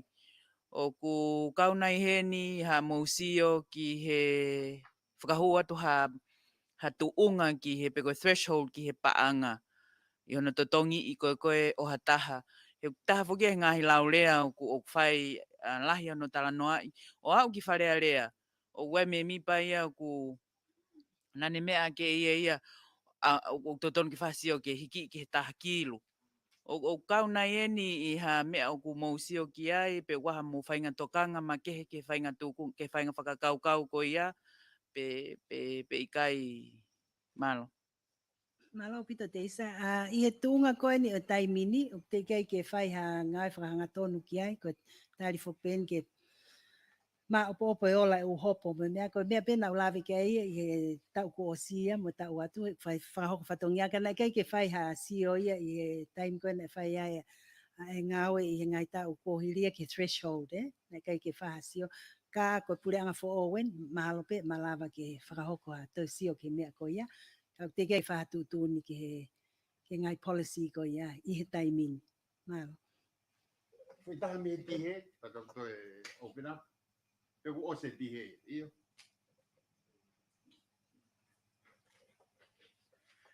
Malo pite mau whenga mali e ko ki wheu i o pe. Ko hak mau ingai ka te tau tolu ka kai whonua ke tau popou e tutu une lao. Malo pito. Ko lao ko fa fo ka lao. Ko ha fai nga lao pe. Ko no fai fa tau mua ke malu ia ka kai fonua ke ne hanga o pule i a ki tau tolu ka kai fonua ke tau fononga kotoa i hala fononga ko whakaamuia o melino pia mo tau wonga taha pia mo e whakahoko ha o mai ki society ha whainga tūkunga o tau hao mo maluai. Ka pauna i kai ke ai ha lao, pauna tau apply tau tu e lao hange whangai whangata pu e lao jungle, o whai te riha pia mo e whai pe mea te loto ki ai. Hange koe lao, oi hoto whakapō ai whonua. Ka koe mahu inga ia e lao, he kia e lao, o hange pe koe ke mea i lao, ke tau whi whai hia, lao kono whakalere ngahi businessi, lao kono whakahoko e ngahi whiri. Koe tau mo e lao ke whakotu ha whaunga ngā aue, ke tau whai pau ki ai, he ilo, na hoko hoko atu, e tokoni ke tau whai whanonga, i tau hala whanonga, ke tau mau, ai mau, pia mo merino, pia hoko society, ko whaitu o malu, fia, ke tau nofo whakatahai o malawa. Ka pauna i kai ngahi lao ia, tau whakataha pia ke ngahi lao koe a siho vai e tohi tapu. Pauna i kai ke tukmai ngahi lao koe ia, koe whakaofa. Koe whainga whakaukau tatau, wohi mai ke whotu e lao a whonua, koe whakaamu, koe ngahi lao koe ni, o kua mai, i whakatau mua ke whakalakalaka, i malu i whakalakalaka, i hake hake ai kakai, o whonua, ke hoko tau ki whonua malu, mo fia, mo kakai tau hi lao, ke mahino, o tau, alu mo tau e taimi whakalakalaka, i ngahi area keke, malo.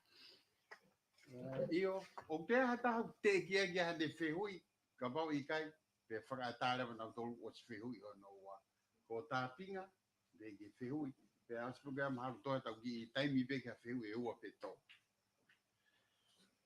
Whamaloa te mawhainga maari e atense niari ko ki whehui pe a kuia. Ko osi lau maari ai lao koen ki he ngahi whaihia mo mau lao whakafou he mitia whakasosiale. He media whakasosiale ko whehui pe a kuia. Na ke mea mai ane nai ko mo client whika ulua ki ko malu e pure anga. Pe ko tau kapo e pure anga. Ko lahi whau ngai video mo ngai lau mo ngai mea ke he hok whai ke he pure anga. Ka ko whehui pe a kuia ko hai ngā aue ai office e wheitu una o whai ke ngahi mea ko iau. Mo tari nai ke toki whakahau atu me pure anga ha launga pe ku. Pe kia ha whainga ngā aue whakalao te mo whai ke ta whako ia. Malo. Malo, ko te lao ko ni ki he Electronic Abuse Offences Act, o ku na Australia si ulai ta kuosi whamana vai lao ko ia, pia kono moni o ku fia ki whakaha atu hen, ko fua tala ki tau pehe kua ola lelei kua mau pe whakatotolo i pia kau polisi pia tau tea awi ki whamau ngā tau tea mea nei hili whak tau tea he wikosi.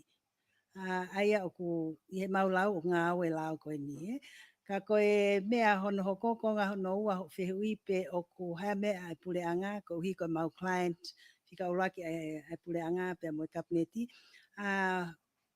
Io koe uraki koe lao koe ni o lava apply i he whaunga e ua. Koe te launga ke malawa ke whakatotolo i he kau polisi o hoko ai te launga koe lao hia, koe launga hia, pe ko ha launga sivile, aia ko ha no ekei, ai mahu inga whakapaanga o hataha mau hono ngongo, pe o kia i ha whainga hongo, pe ko ha whainga wesia whakaata mai o ku tau pehe lava o whamahu inga whakapaanga. Ai ko taimko ku whai e koe, kon moni lahi au pito ngahi mea, lau ke pule anga mo ngahi mea ko ia, o whakahoko le vai ke kau polisi. Kau polisi le vai na whakatotolo i, ko mautolia, o mautoki whakafofonga e mautolu, ai ni mamahi ko e ni, kau tau pehe ka pau ka minista, o ku mamahi, pe whai launga, mau pe ko taha pe ko ha si to taha ke ta usi ko para asma ha video mo ngai me pe he pe mama hi to taha ko ia o mau tole te mau fafofonga i he tafakia he utala tala aki ai ko mo fanongo pe ai director of public prosecutions pe DPP ko konga pe mau ofisi ka mau fafofonga i ko toa ai ni hi o nau launga i ngai me hia tafake taha ka pau ko ha frailo civile e ka pau ka taha tau pe he i he pule anga pe ko ha pot ngau e ko lau i ko vi i pe ia i ha fahinga mea o ku whaia mamahi, koe mau whare ike rak ave o hopo hia, pe ka pau mo uai, pe toi kaunga lele ange hono toi whakawave i mo hono toi whakamalo hia, ai eke siviri koe whakahoko, o malama ke mauai ai hapa anga, ai o kai ke pule anga, kai ke lava ai pule anga, ai pehe koe whakailo, oi pule anga i he ngahi mea pehe ka koe umea hia, ko ke mau kaunga whakahanga tonu ki ai, he. Ka koe moni o klahi au pitupan o whaawange pe ko mau ofisi whanganga tone ngahi lao, pe mau ave ko toa pehe kau polisi ke nau whahoko ngahi ngāwe ko ia. Malo. Ka taha me ti he, o hana te hui, o se mawe ti he ia. Patrick. Oma ti he. Roenda. Kataki e lepa ti he ka toki hoko maka Katrina. Ko feu whaasin me ti he. Malo pite mau sana mali ko matangi me ti he kiki fehu I kahili ta we ni ma pe alawa ke foki to taha nai ansit o kau he fili o te yai nai hanga me ai ta ofi me te ia pe o ange pe ngai fanga mari ko to ko ne anke ki mu malo Malo. Hange pe ko ia ko klave ane nai ko taim pe foki o ku halai ai pe o ku mo ai i ha tukwaki ki he totong whafufu pe ko e whamalo i ata ke fili. Pe mahina o ku mo ai whamawanga e to o lewa no ngahi monu ia ko toa pe pe to o ia mono sea wharea lea kapau na i wharea lea e toko tāko ia. Sai, e lau lewa tau e nima me ai e kai ke ngofua ke to e fili wharea lea mantu whai whakatau wha e tau fili ai tau pe ko foi te mi pe taha e kai ke lava o fili ai ka ko hili pe ko e tau e nima ko ia me he tau ko na mo uai e malava pe ke to alu pe o kantiteiti koe ke pehe toi whakafok mai ni ngahi monu ia in time na whafonga whalea lea mantu e toi whenga fo o ia ke hu ki whalea lea ka koe time pe koe e whiri ai e toki mei ai ka pau ku monu ia o whiri pe hoko at pe ia koe ke toi whaiha koe ke pehe ke toi tau tea makehe o anki ai ko hina e o smo ua i he whakamauanga ka o ki ai i he lao whiri ia ko pau ko e kai ke ngofua ke te kantiteiti ka pau na te mo ua i whamawanga i hia laka hake he tau e ua.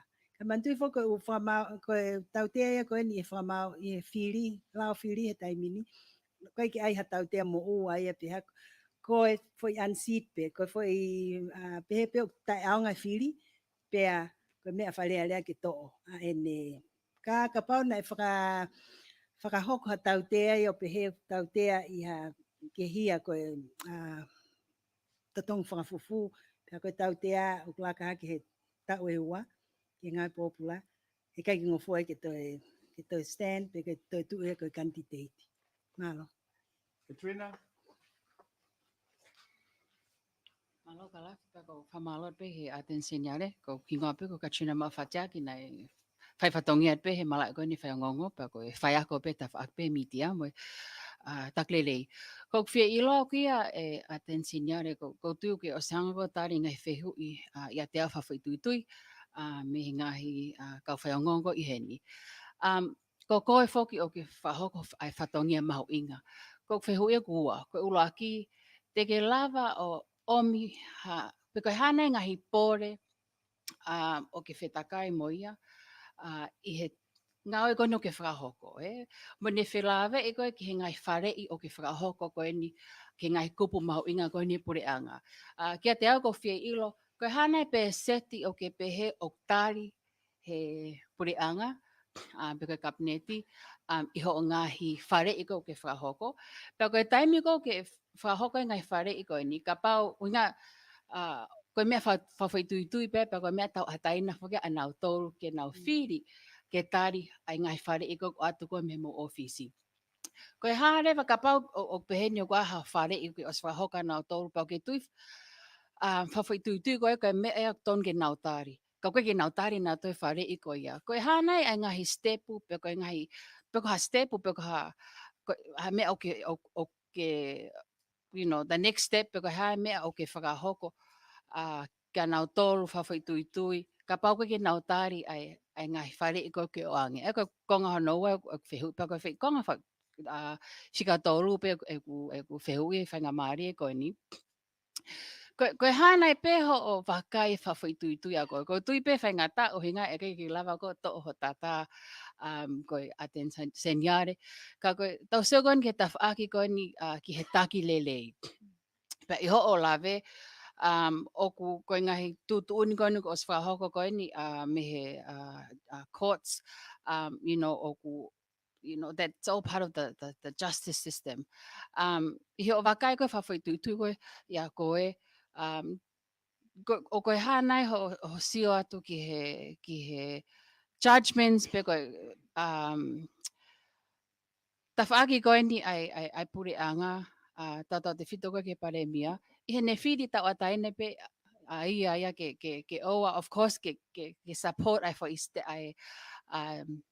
I ha koe ni, I stay koe ni, I ngai whawhawhonga, and wait for their hearing. You know, yeah, they go for you individually, and also Attorney General. Okay, pehe, is that the right decision? For interim decision going ni. Go yeah, but that's my third question, Malo. Malo, Katrina, koe ngahi, walahi ngai whehu i ka te o whenga piki ke tāri atu. Sai ko hai pole, Koe pole ia o ku, koe hangi ko klavi pena ke iheni e ku kamata e Katrina, na kamata ke ku whahoha pe ko tau ene tolu e ku ihe lakanga koe ni ngai pole o klahi au pito. Ko hipe koe ngahi new legal issues, koe ngahi tūkunga whanua o kuiai, ngahi kamata mai pe me he pa mo ngahi e tau nia, ka koe tau kōsia na COVID, pe mo ngahi mea kehe pe. But personally, I find it very, neongo ko ngahi pole ko whalea ko pole, but it's very exciting times for me. Koe taimi, whaka fia nia ka au i he ku ngau e whakataha mo ku timi longo mo ui au pitoko ua mau kau loea i ofisi taimi ni. Pea oku mau mei he tuki mua ke tuki mui, oku mau ngau e whakataha i mea kotoa pe. I hono ensure pe ko whakapapau i ko ngahi whare i whakalao o at mei ofisi, pe mo ngahi ngau e o mau whakahoko, o ki he tuunga whakapalo whisnare mo oni. Pea mahalo pe o ki ai pe ni he te nau whakaanga mai ngai ta whaka ki au mo kulau ko team behind me, combination of both females, males, my years of experience. Yeah, Solicitor General, he's been there for nearly over 20 years. Mga mea ko ya, kay ko taimi pole, it's full of challenges. Kay taim tatao mau, we are all very excited ki ngahi ngawe natula o ngawe. Pea i he tawhaaki ko ia whikau aki pea ai koe ke pehe ke o sio ki he ngai pole ko mea negative. No, o ko sio ko I'm part and parcel o e kuonga o e langa hake jurisprudence pea moe ngahi case law for all pea moe ngahi mea. Na te kia ke ha ia tau whonuan. Ko ngahi mea for all, and it's very exciting times ki he legal profession he taimin. Kono wape whikau aku pe oktari ai ngahi ngā oe mo ngai whare i o watu. Na kau pe foki introductory remarks, mahal pe na te kei ke heni Katrina he taim ko ia, I solicitor client privilege. I wā ngā oe ko ia o pau ke mau malui, pia mo mau whakahoko ai whakaapa i fo i wā ngā oe ko ia. Pea oku Ko whare ia, pia moe quality e whare i o mau o atu, ngahi mea ko tō lele i taha o tu wat. Mahino pe ka mau tō pe o nau tari, okay, pe nau tau ataina pe a nau tō. Pe o nau tari, pe kai, ka o tuku atu, we have it all on record, ai ngahi mea ko atu. Pe ko privilege pe ia, pe o tau ataina pe ai whainga wā, whakangau, whakaloia mo ne client. O kai ke pe ko ate whare ia e loia pa pau ke tāria. I kai, pau pe ke ai ngai tūku ngai, hok toi whae ki view ke, but hok mau, whahoko pe mau tō whakakate whatongia, ki o mau kautaki, pe mo e, pea, and because everything's on record, hok mau whia maari e pe mau tō ko stukwat, a mau lele i taha, pea koe mea paiteria pe nau tō ki nau tāri pe i kai tāri. Ngai consequences, koe koha mea mau tō ke mau whakamau, pe koe ngā wei, koe ke toi tuku haivi, pu halele, o koata kotoa ha mau lele i taha, pea tok mea pe ia e mau client, pe o ku nau tāri pe i kai. Nei toi ai, hawhihui, poko hae ku view ki ngai tūtun whakamau angam. Again, o kai kia ha ku, I cannot disclose poko hae personal view. I was nau kau whokau, as I nau spamatala pe nau kau mo au i he proceedings go in relation ki he stay. Pea nau mau state pe mau te mau position i he mea ko ia. Mea ia whakamau ke whakahoko i tūtuni. Kau kai ke pehe ko haaku ia whatongia ke upehe pe o tonu pe o kuhala. Malo. Katarina, we have time for just one or two more questions. Yeah? O osit tau tai mika e. Lina? Malo a bit whamalo a te attenzione pe ki whainga maari e ko ia o ke lava mai ai ke si i tāre mau ngai whihui. Ko e mahina o pito e ngai whamatala ko ke hanga o mai, ka ko ia e whakau kau ko e mea ngā ue mahu inga. Pe mahu inga au pito ia whainga ta whaaki pe tau te whito ke hau ki he whalearea, i ene whlawe i moe pure anga, mo kakai e whanua. Ko e komsoni ko ni ko ki hono tau i e whaihala. Ko e whehu i lolo tonga ko ni e whai ko ni ko e hange ko ngahi campaign i mga mea ko ia. Ko whenai ai sino, tene malawa ki ni hanga whakasio sio. Mahu inga whuke kau whawhonga whalearea, ko le o ia o e kakai ki he whalearea pe moi pure anga. O se ange ngahi whiri, lau awhi mo kakai ko nau whiri ke kakai ko ni, pa tau tok halewe whamao popo ne ngai whai hala nai hok. Ko anga koe wakai ka pau te tau ki unu kata whaaki waha whahinga sino. Lolotonga koe asi mea ngai mea koe ne hau he Facebook a tau whanunga le ti opa ki tātā i at kātaki. Koe whaunga koe nā ku hala whoki ki he. Ha whahinga mea pe ke tu e la mo popo. I e taim ta tau uko hake ai pe tau fie maa koe mo whakaamu koe mea whakaamu ke kakai. E a whea koa ke whotu e komsoni, ki ono whawhi paki i pekono tau i e whaihara. Pea ko o si pāsi ia, o si whamoni huawha kene a whio, ka ku te epe ke whotu e komsoni a koe ni peko hae palparema. Pana hao whuke ngai uhinga pia whilawe i moi. Ngai mea ke wahe, he whakatatau e wahe ngai toko taha ko ia, e komisiona ki he e whakamau lahi.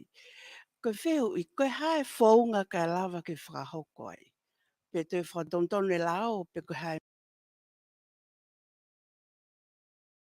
mea ko ia, kai kehe ke lava ke ngau, aki mo mea ngau e ko ia, koe mea ngau e aunga. Malo. Malo, Lina.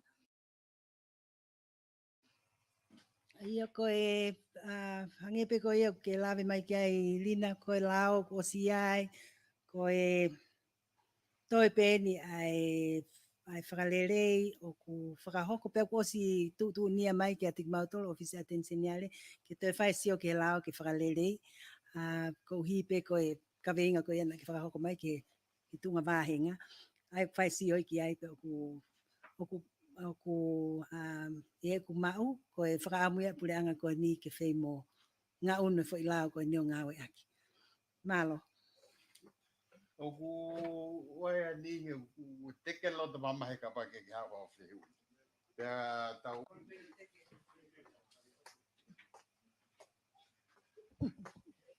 Ko wha ako me le manu. Bloomfield. Taimi pepe ngesi foke ni e whanua pe koutui o ku mawhatukutuki ai ngahi whai tutuuni a ki nau tolu o nau i he ngahi mawhai pule. He koe ngahi tutuuni koe ai whakahoko i he tainimi e hoko e koha mat. Koe wakai e whinimontoani ko nau tolu koe ai nai whakahala ia i e whamauanga. I ngai hopo ko ia na ke mea ke ai attention niare ko e kau whafafongi nau tolu e kakai i he taim tatau o koe ni he nau tolu o nau toi hoko koe ho e ki minista o e whanua. Pea koe whaitu una o ku whale i ke pureanga pea moe wakai ange lolotonga ko ia o ku whakalao pe pea moe ngahi tutu uni koe me whakamau anga ki hono o ange ai toloi pa mo whakatatari kai o lewa ai ngā ue ai ngahi tautea koe ni kai whai ai tangi. O ku iai nai ha tawhaaki e lava e whetuuna o whare iai ke pureanga hange koia i he kupni mataha koia o e lao ki he mawhai o i he eik pare mia hange koia koe whataha kau whaiongongo me eksea koe whare aleana ne pehe o kuwike taha tolu pia me komson whiri pia whakahoko ai malawa ke tō whakahoko ai whiri si i ka koe nau ku whakahoko pe ai tangi i stiulai hange koe ko mea ai ki foi baha taimi koe ni pe o kwai ha whahinga whare iai na o ku kona ku anghe whamau anga ai stay kang nau tō pa te nau whoki pe ki whare area kai lava ke ki whakatatawhi atu nau lakanga minista kai ole wa kuo whakahoko ai tangi he ku nake lawe whakane nai o pe he ai mawha tuki tuki mo i mahau inga o ka pau e kai ke e unseat nau tolu o wai ngahi consequences pero mo ngahi mea a mui ange hange ko ngai e ke hange ko ia ko lasi ke pe ai he time tatau pe ko hai lewa e mawha tuki tuki ki ai o ka pau e aluatu ai tangi ia ko os oange e nau stay ia nau tolu he whamauanga pe whai ate tangi ia pe kai ke ola le rei ka tak whamolmo ko i ki whehu i pe ia. Malo melman. Aia ka pau e whai, te kamata pe ho whehu i whamui mui. Aia ka pau e whai a te tangi pe kai ke ola lele. Tau pe nau fo i pe. Pea e whakahoko lewa ai u mea koen kono unseat. Pea mo no to nau tol me he sea, honau ngai sea whare alea. Pea koe mea taha ia koe sio koe ke ono whakahifo ak nau tol me nau lakanga minista ko me ai o hange ko glave nai ko foi process ke he fokia o ki he malu e pa mo mafai e pare mia i he foi step e taha ke tono fotu ko ni fotu at ke ni afio ke whakahifo ha minista ai ko ngahi me ai ko ia ngahi step ko ia pe mo ngahi fonga ngā aue ko ia e fok pe ia ke pare mia ke fai ha ne fai tu ni i ngahi mea ko ia. Ai mahino pe ko ola kai ke ola lele appeal pe mahino e unseat mawahe pe me i whare area pe ko hinga fo pe e nau he kai ke lava ke minista hata haia te al whare area ko tāpun mai fo ke matapai mi whare area ko unseat nau tolu. So o ku ngai tu kunga pe ko ngai scenario sia o ku malava ke hoko pe i ta whake taha o ke ko mawhai koe ki hono fotu ke afio ke whako whakahifo ata o i he pare mia ia ke ni whai ai ngā oi ko ia. Malo. Koe tau tātu koe rewa mua. Koe matama koe ni ko wa, nandi mai. Pōri, ai mai ko whiui no rou bepe whaos mai rewa e soane patau. Malo puto mau whainga maari bribery fu fai ke taladroa ngai ahoni ko ngai hopo civil he lao fili. Wai pe mo bribery he lao hia. Ka pau e tape al hata haia o whaka ilo launga i ke ka polisi pe whaka ilo hia a minista ke bribery. Koe whatongia attention ia le hoko nei koe loea ki he minister pe koe loea ki he tokotaha koe nuka ilohia. Ka pau koe hopo koe whakailo I he laohia, ko ki mautol te mau whakafofonga ai toko taha mamahi, toko taha koe alo whai whakailo. I he hopo hia, Suane?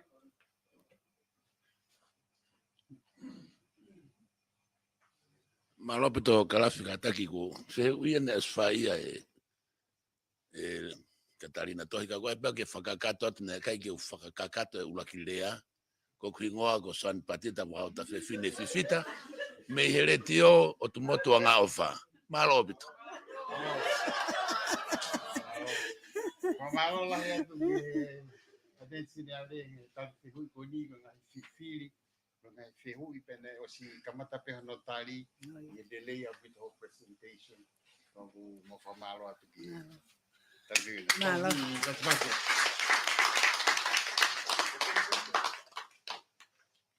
Malo kalafi pia malo atu ke ate enseñare he por kana malere fia fini ka venga ma inga ko ni linda ko ofa lahi at ke te ko mga tari fehu yu fai he fia fini ki mo pe pa ko ke he Palestine o Media Association ke ne ki fan ki le fra malo pa pane fra osia pe ta por kana he fia fini ko fe ma pe ke fra ilonga mo fra malo ya e por kana to koni ai priang Australia ki he ngai ka ta fa ngongo ai pek mes.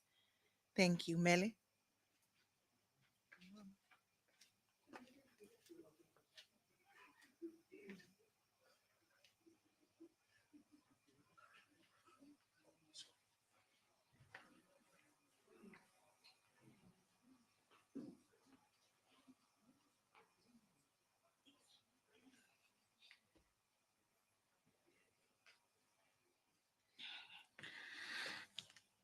O kōkore ke o whakamalu atu he ngai whakatapu ko o se noa o whaki I hea o whangani, ka e whakakato ate whatongia ko ia he whiawhini.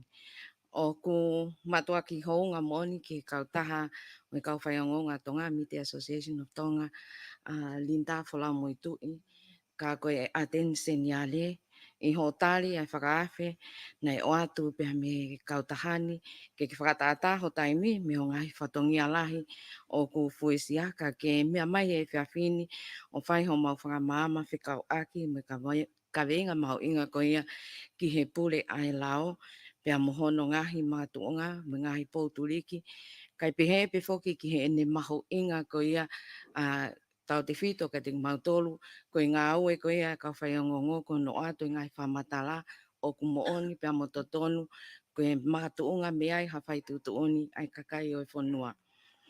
O toi mau inga maria mo māmange mau iloke ka vengani, pia hoko ngai vai ko ke whakahoko, pia pehe ki he ngahi whehu i o ku atu, ke whe maria pe ko ngā ke hanga o tali mai, ke toi maala alangi a ka venga maho ingani.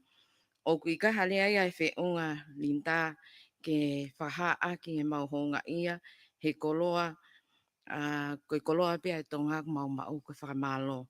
Whatawan ke e kike whaivia koe, he ngai whatongia ko toa pe, pia kai toi iai pe hatai te mau toi whakatangi atu, pia koutui pe e teke loto lelei pe ke toi vahe mo mau tolu. Pia mau kolwha moe ka pana ha ngai whafotunga, pia mau ngahi lea nei kai ke tuha pia mo tau, pia moe whafotunga o e whiawhini. And on behalf of Media Association of Tonga, I would like to thank the Australian government through its Pacific Media Assistance Scheme, PECMAS for her continuous support with our press clubs, and here with us today, Miss Ella Scott, a big malo albito from us. O atai pe whamalo ki he komiti nana whotutu ai whataanga koe whiawhini ki a tima, whamalo lahi ki a taina, whamalo lahi ki he kaha o koe whaiongongo I tongani ka koe whanawako koe a me he tihe I o mō lawa mai koe e whiawhini, pe whoki ki a Catalina, Kalafi, mo toko toa pe ngai kau taha whaiongongo, whatawange pe te mō mau hai fiaflele pa ko ngahi mea ko ni o mai attention ni ale te tau kuku o tokonia ke tau fua fatonga. Pea wata o whalahi ka ting motoron ko toa pe rinta pea koe moi whatawangi ke a ting motor ko toa pe ke whao whale ki ho mo ngahi whatongia ko ia pe malo ka tau whaos. E kong mau whamalo ke te koe koe ngā koe mau au sia ai whao singa mo tō mui o e whatongia koe ni mau whamalo ke te koe e iki koe ngahi tāpuaki kai pehe ki he ngahi mama o ke whamama ki matori e whiawhini e ngahi vai vahe o mai koe ia e linta ka koe aten seniali ke te mautoro. O mau koe whamoemore ke te koe e koe ngā koe mau ngahi tōno no koe toa pe ka mau hanga ke te koe koe ngahi whakamama me ngahi vai koe ni ke mau kukuia ko ngahi mo ni mea ko ngā ke wha te whito me ai e mau ngahi ngāwe pe mo mau whakau whatongia o mau kore atu ki a te koe tamai ke tapaki whakapoi mau tori e whiawhini hono ko toko toa pe kai tau te whito ki a tenseni ale ni ti lusane luani kalafi kai pehe ke mau toro ko toa pe kau whaiongongo i he whonuani pai tapakina ki mau toro whawhokao mau toro ko mau ngahi api taktaha pe mau kore whataha ngahi meani a sisu kais ko alko ho mau whamoi amen. Ko e kakato e a mai o ko whanga